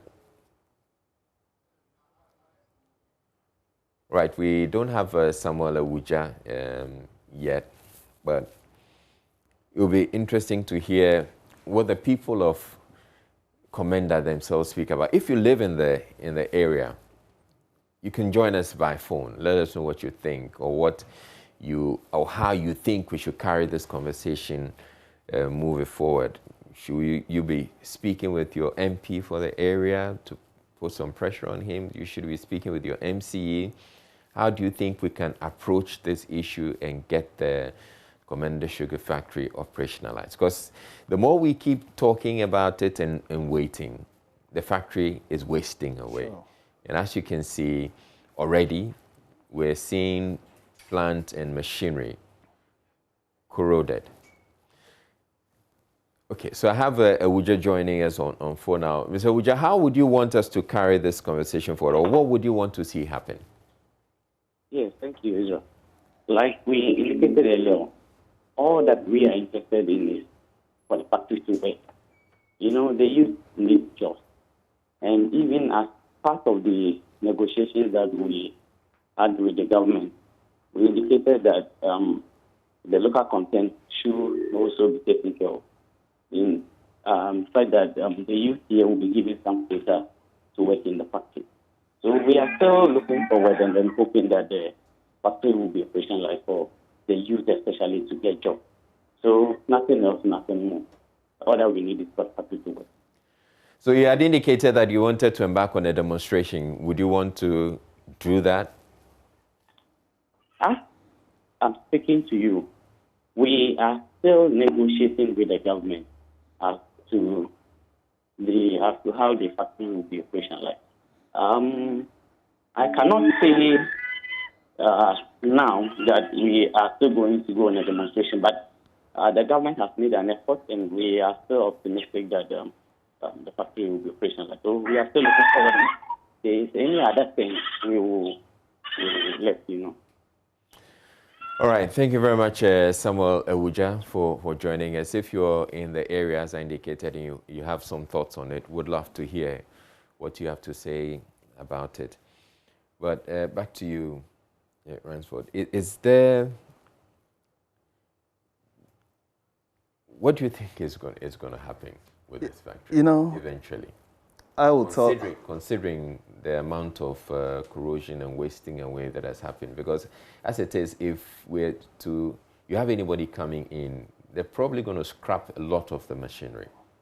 I mean, scrap it completely, and we would have to buy some fresh machinery. You see, Israel, these machines that we installed, the state-of-the-art machines, which has a lifespan of 50 years, but it needs to go through routine maintenance and servicing. But it has been there for 5 years. Nothing is happening to it. So definitely the corrosion and other components may be destroyed because of the defect. So I know that is going to happen. But the government, I would tell my brother Ewuja and the people in the Commander area that the government is only interested in deceiving the people of Ghana. Because the video that you played, the president's video, that was on the 15th of September 2018. After he made this statement, I knew it was wrong. What he said was false. I issued a statement to the bank its assertion, and I threw a challenge that they should mark it on the wall. There wouldn't be any investor to take over this factory because they are deceiving the people of Ghana. When the same citizens wanted to embark on demonstration on the 10th of December 2019, upon hearing that, they introduced an investor, the Park Agrotech Ghana Limited, on the 26th of November 2019, that he is going to take over the facility. 26th of November 2019. Next month will be exactly 2 years The investor hasn't reported. When the minister went to Parliament on the 3rd of June, 2020, when they asked him questions why the investor is not on site, he said, because of COVID-19, the investor is in India. So as soon as the restrictions on foreign travels is lifted, the investors will come and work. You can play that tape. That was on the 3rd of June, 2020. Then just about 2-3 months ago, on the July 22nd, the MP for the area, Honorable Samuel Atta Mills, filed an urgent question, and he came to Parliament. When they asked about it, he said they are going to finalize the agreement with the concessionaire, that's the Park Agrotech Ghana Limited, by the close of August 2021. August is past. September is past. Now we are in October. October, we have about two weeks to end October. And Israel, I am telling you, I sat on other sister stations within August, and I told them that the August will end and there would not be any investor. And as I'm speaking to you, there is no investor. That is why... Why are you so confident about it? See, no, I'm not confident. I have information. Whatever information that happens around the Commander Sugar Factory, even within the ministry, I get information about it. I get a hint of what they are doing. It is only a plan to deceive the people of Ghana. So I am telling you, Israel, find out from Vish, if you will not talk publicly, let him talk to you privately or talk to your producer privately to find out if they have signed the agreement. They've not. But you know my problem? This government, they are saying that they want an investor to handle this facility. But I don't think the investor is the only investor who can handle it. Government of Ghana can do it because Ghana Gas is doing well and there is no investor at Ghana Gas. We gave the ECG, was given to PDS. What happened? Was it not an investor? Wasn't it a private person? It's not a private entity that took over the ECG. What happened?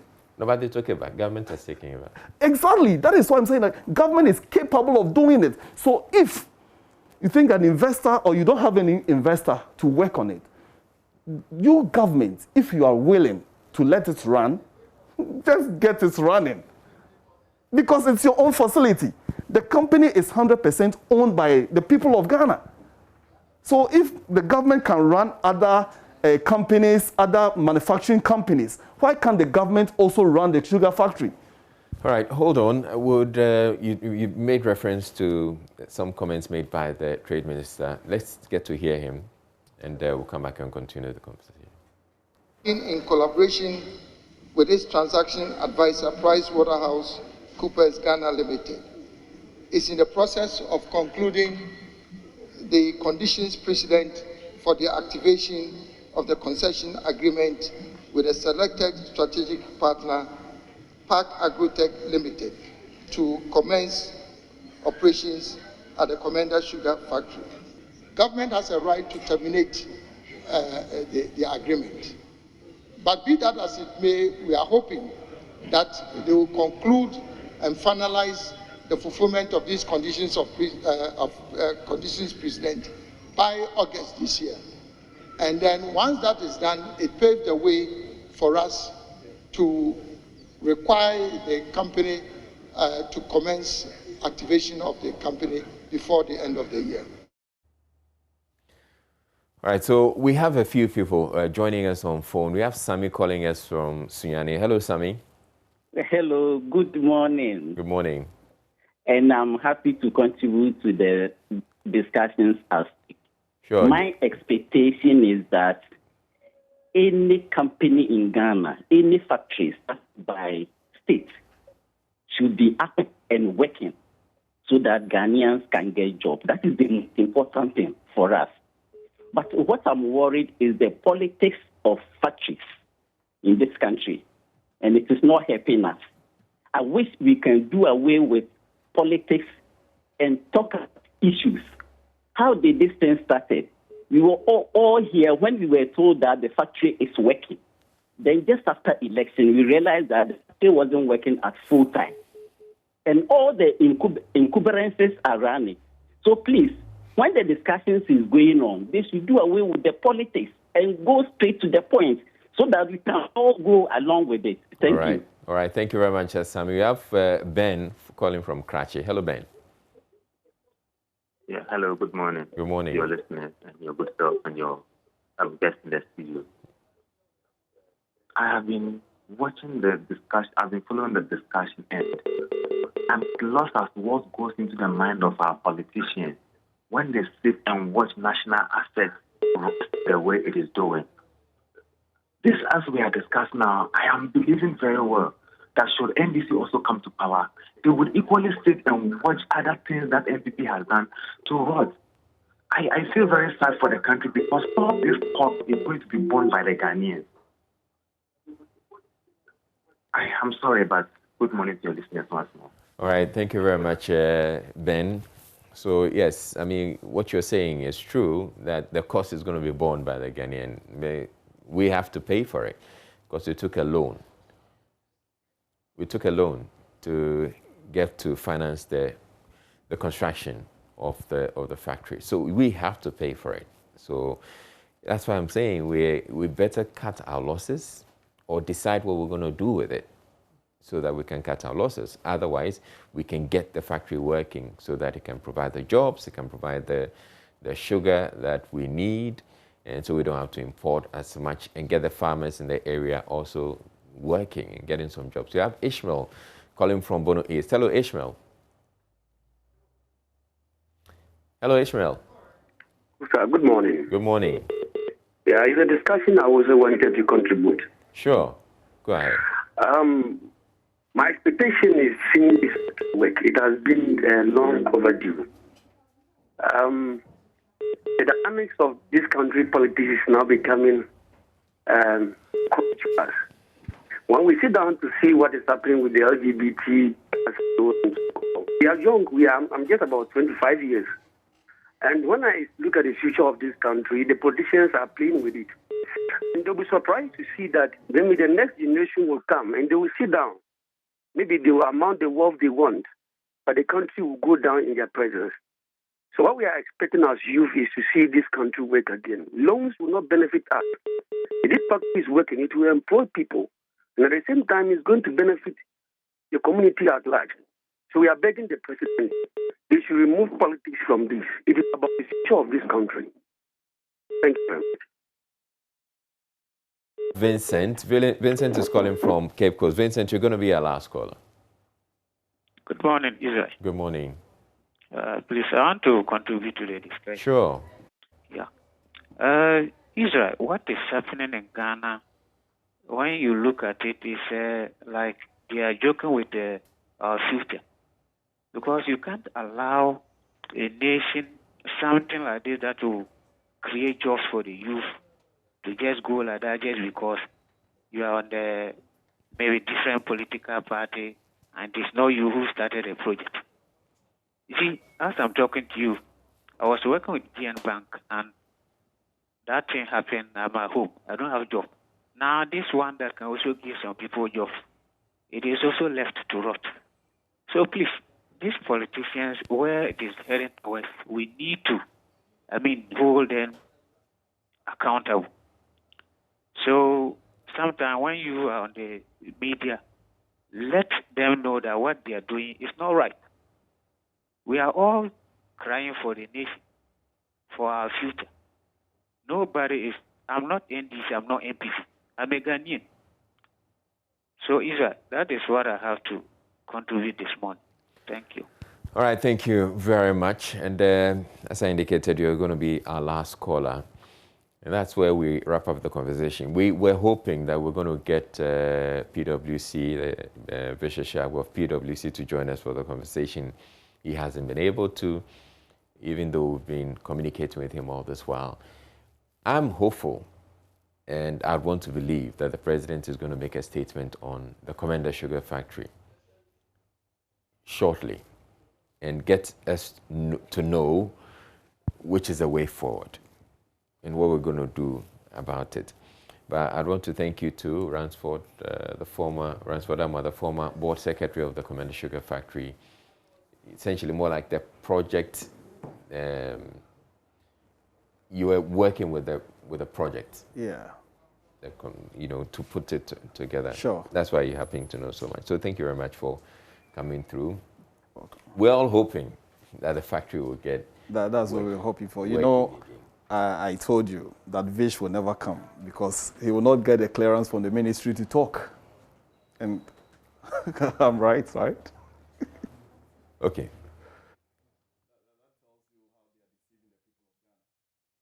Thank you very much, Ransford, and thank you to those of you who called into the show. We're taking a break. There's more coming up on the show. Stay tuned in.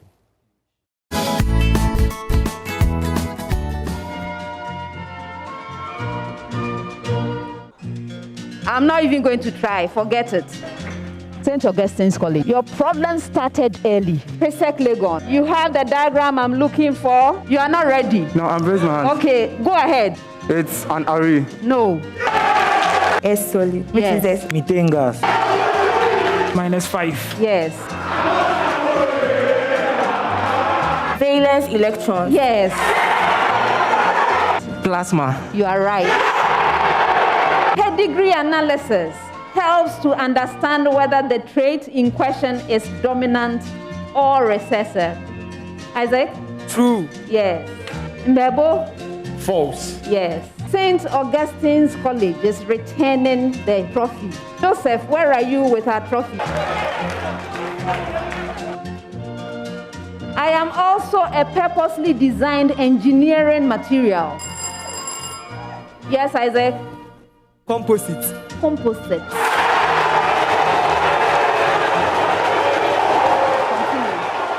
At the end of the contest, Opokuwari School has 21 points. Adesadel College has 31 points. Presec Legon has 36 points.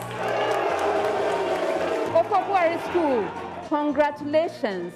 I'm happy to declare you third place. Adesadel College, congratulations to you also. Thank you for giving us a great contest. Unfortunately, you couldn't take the trophy, but you did well. I'm happy to declare you second place. Presec Legon, I am pleased to congratulate you on your achievement as 2020 National Science and Math Quiz champions. Hooray!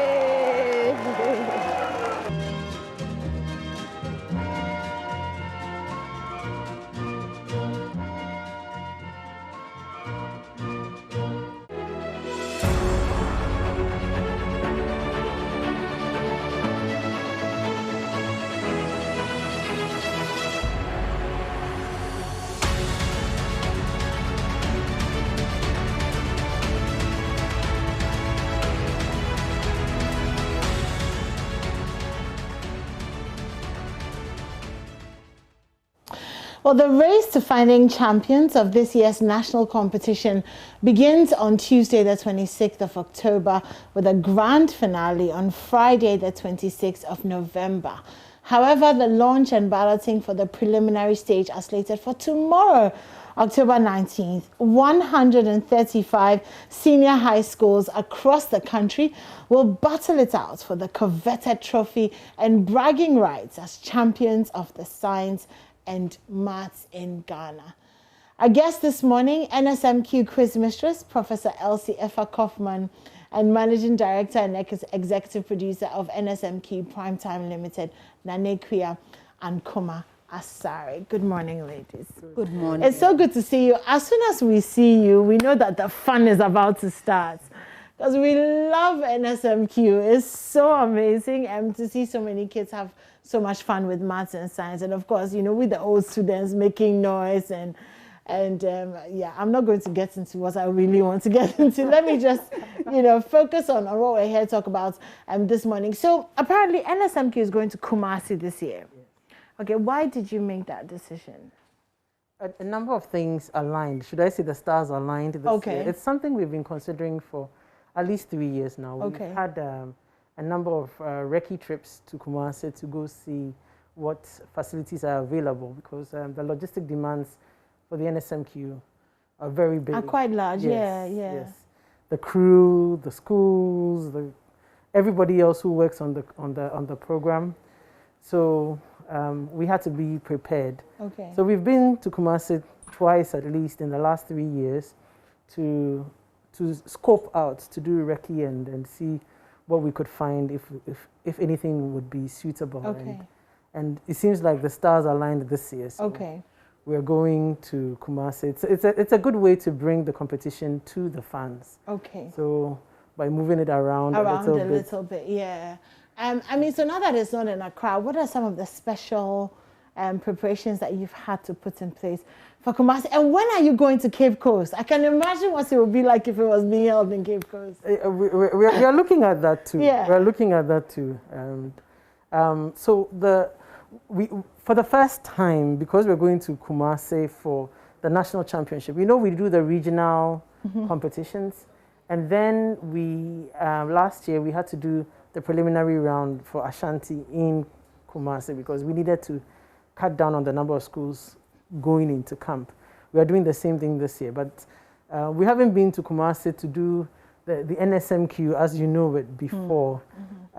Even though before 98, when we had the northern sector and southern sector, we used to do the northern sector in Kumasi and the campus of KNUST, to be exact. So in a way, it's not a fresh move. Okay. We're going back to something that we've, yes. But now we're taking everybody along. The quiz mistresses and everybody else is going on location for the competition. Is it? I mean, this may be a little bit off script, but is it an intentional decision to have only women as quiz mistresses? Yes. Okay. What went into that decision?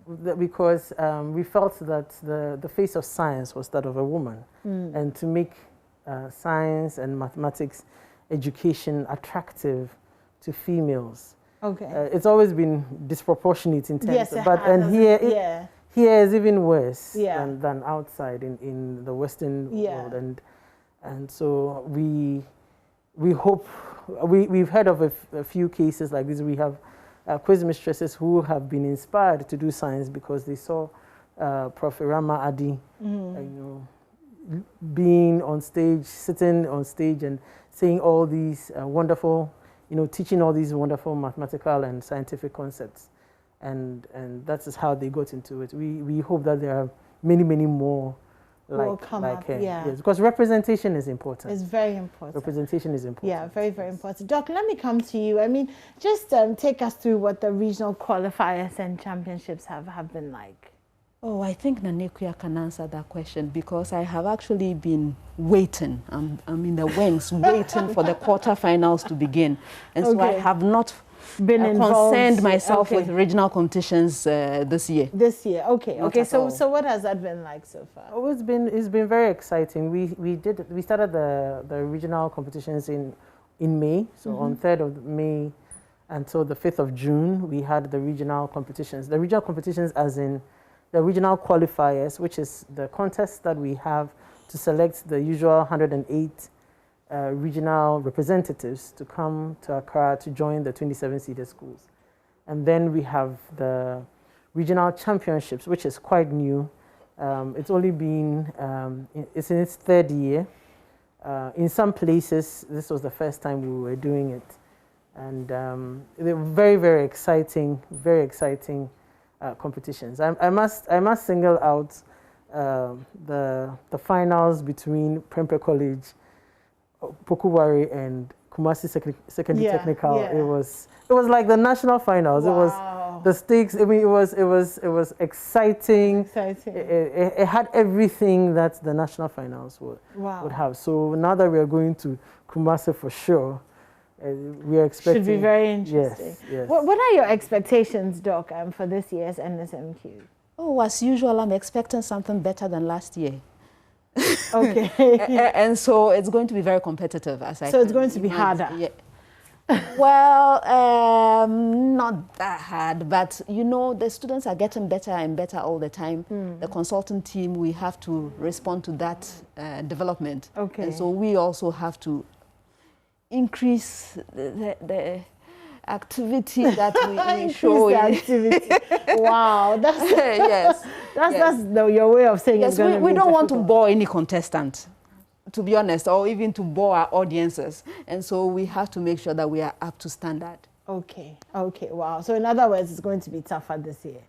Not necessarily. It's going to be more exciting. More exciting. Yes. That's a better synonym for exciting. But what will the format be like? So same as usual or a little bit different this year? A little bit different this year. Again, because of COVID, we are having, instead of having everybody come into camp on location, we are doing the prelims in each of the regions. We did that last year. Okay. And we are doing that again this year to cut down on the schools that are coming in or the number of people who will be in camp at any point in time, because we need to keep the numbers down. Yeah. And but the difference between last year's and this year's is that this year we have added 11 more schools. Okay. They were the top runners up in specific regions.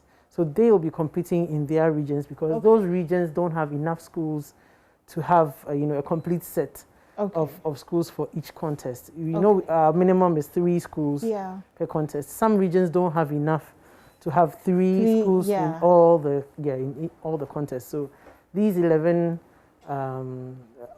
extra schools are coming on in their specific regions to add up to the numbers to give us a complete set. So instead of having 108 schools competing at the preliminary round, we are going to have 119. Okay. And then the winners of these, so they'll be in 39 contests. And the winners of these contests, along with 15 top runners-up, will join the 27 seeded schools in Kumasi for the 1/8. Okay. All right, sounds good. Obviously, we can't talk about NSMQ without talking about the performance of the girls' schools, which is a big thing. You know, every year we're so hopeful, and then, we kind of get a little bit disappointed, not too disappointed. But how do you feel about that? And what do you think we can do this year to kind of not give the girls an advantage, but, kind of give them a bit more vim and see how far, we can push them to get to maybe the finals even?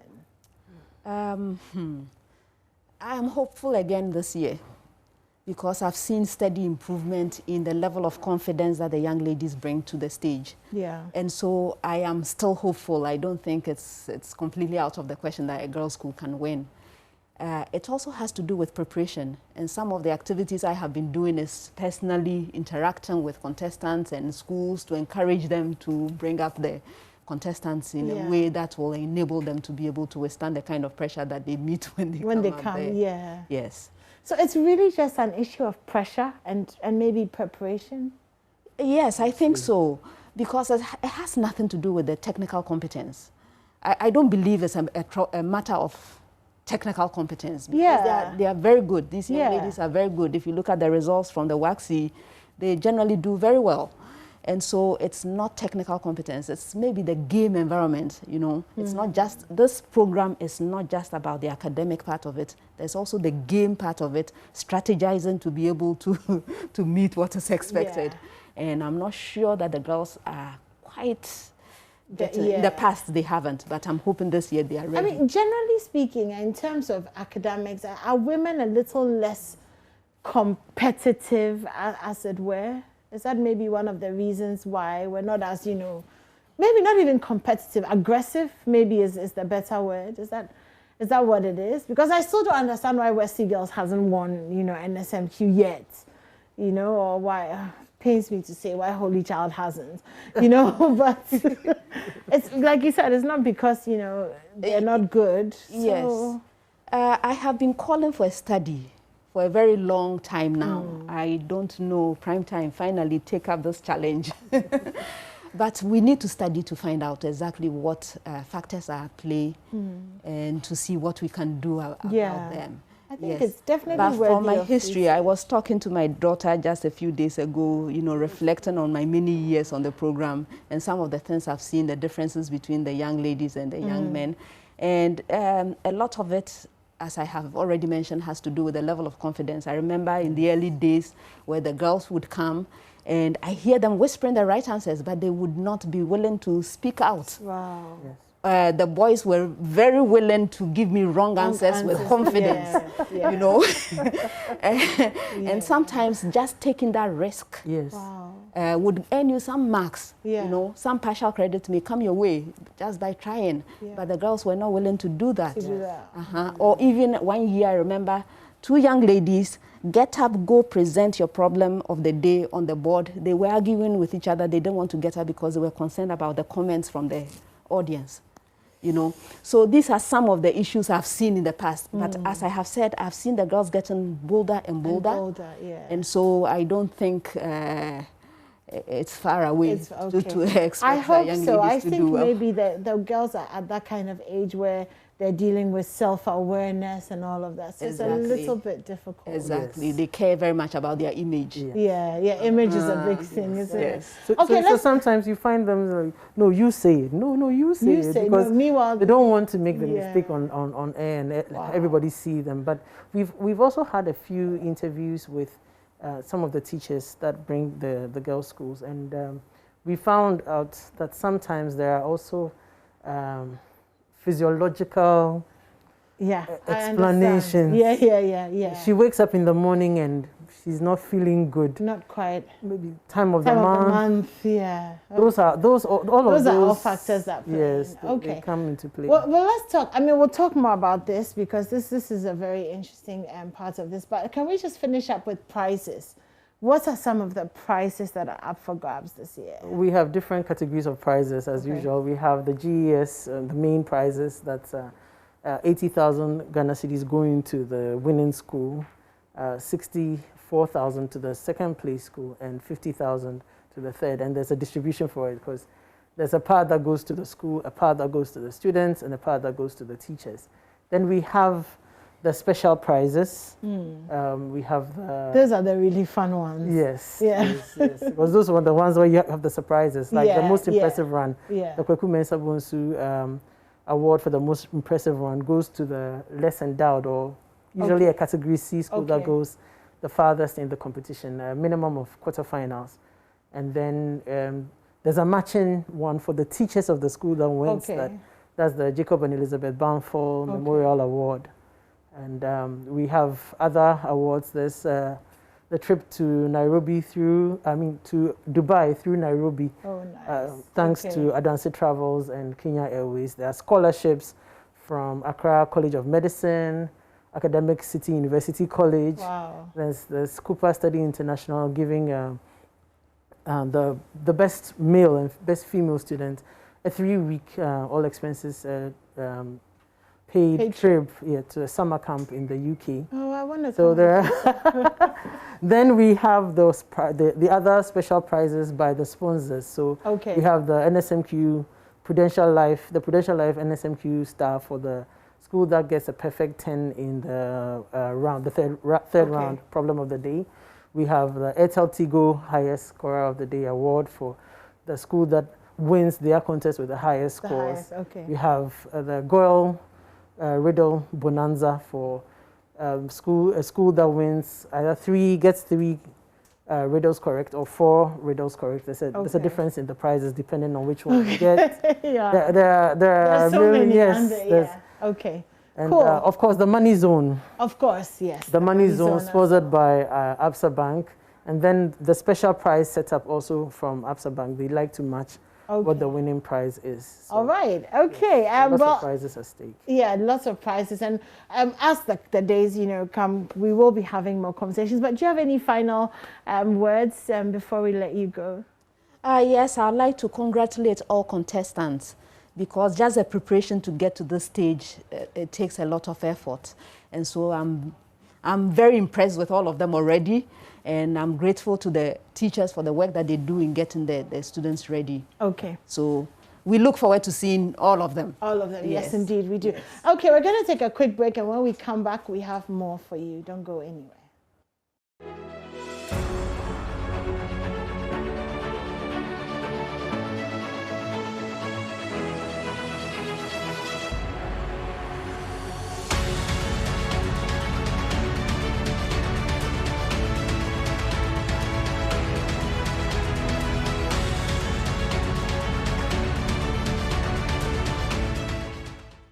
right, so you're welcome once again to the AM show, and we're going to be talking about the Habitat Fair. We've heard of 5%, 10%, 15%, 20% discount, but never 50%. Sethi Realty is offering 50% discount on their dwelling properties. Prices starting from 210,000 cedis. That's like a price of a brand new car, or half the price of the Toyota Prado I've been asking anyone to buy for me.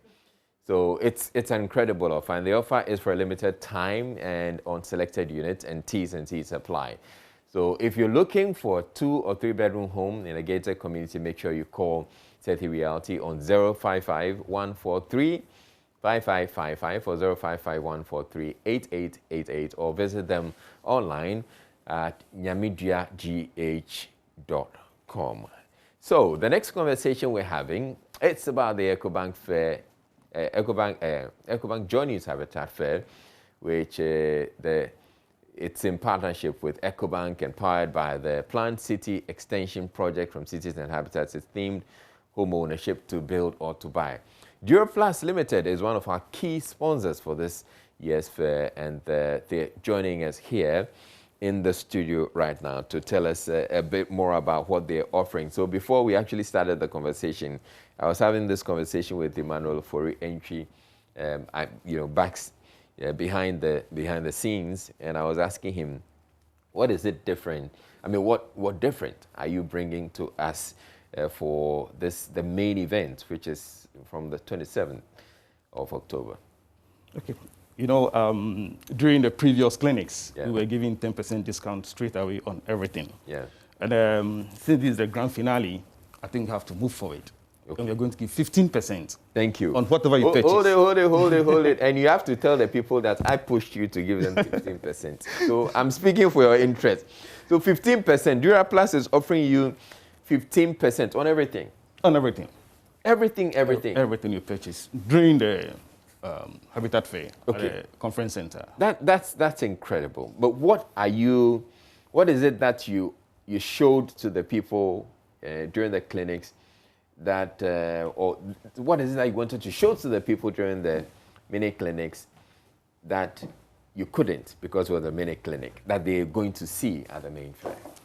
Okay, you see, during the 3 mini clinics, we showed almost all our products we have. The water tank was there, the septic tank was there, the DuraBlock was there, the multi-purpose box was there, and a whole lot of them. But then because they were mini clinics, we couldn't showcase the garbage chute. Yeah. With the nature of the product, we need a bigger space. Okay. So this time we're going to showcase the garbage chute. And the garbage chute you've already explained to us is mainly for construction sites. So where you have high-rise buildings, and you don't want to throw stuff so that if somebody is walking, maybe some construction worker, somebody nearby, debris is going to fall on their heads.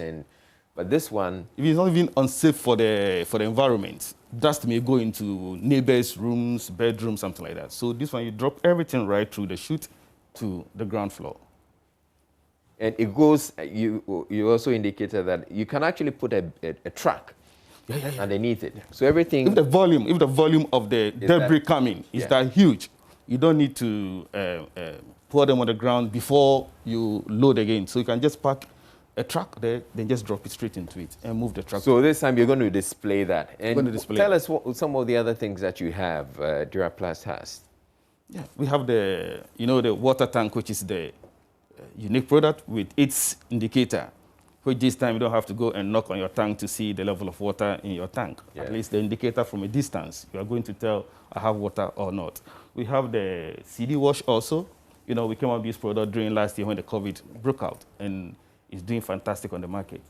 We have the root barriers. It's being used. You see it a lot, and when you go Let's talk about the tank.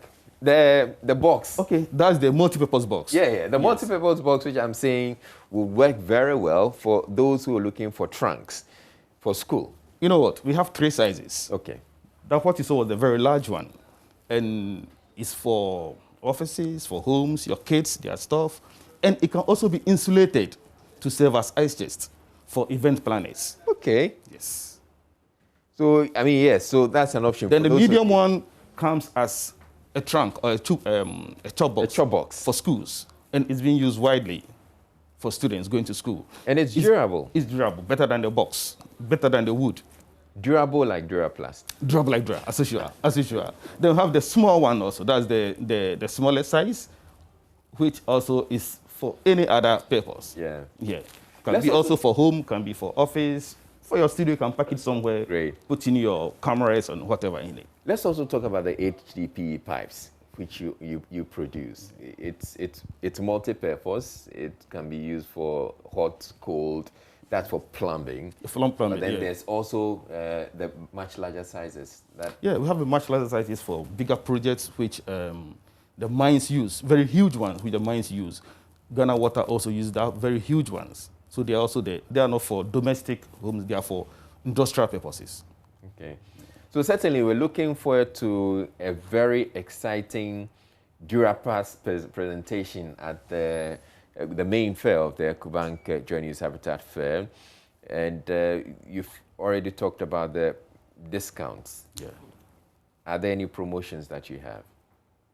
Oh, we'll be coming there with our souvenirs, and anybody who passed by our stand will at least go with something. You expect to work on it? Can be a polo shirt, can be a pen, can be a whole lot of items. Yeah. But it's actually exciting to just come and engage the folks at Duraplast. There you get to see Mr. Emmanuel Forienchi, nice man. You never know, if you talk to him and you're nice to him enough, he probably may even give you 20% discount instead of the 50%. But thank you very much. Let's see. Let's see. Anything can happen. Anything can happen. Okay, thank you very much, Emmanuel Forienchi of Duraplast. And that will be it for the AM show for today. Thank you very much for watching. Make it at the same time tomorrow.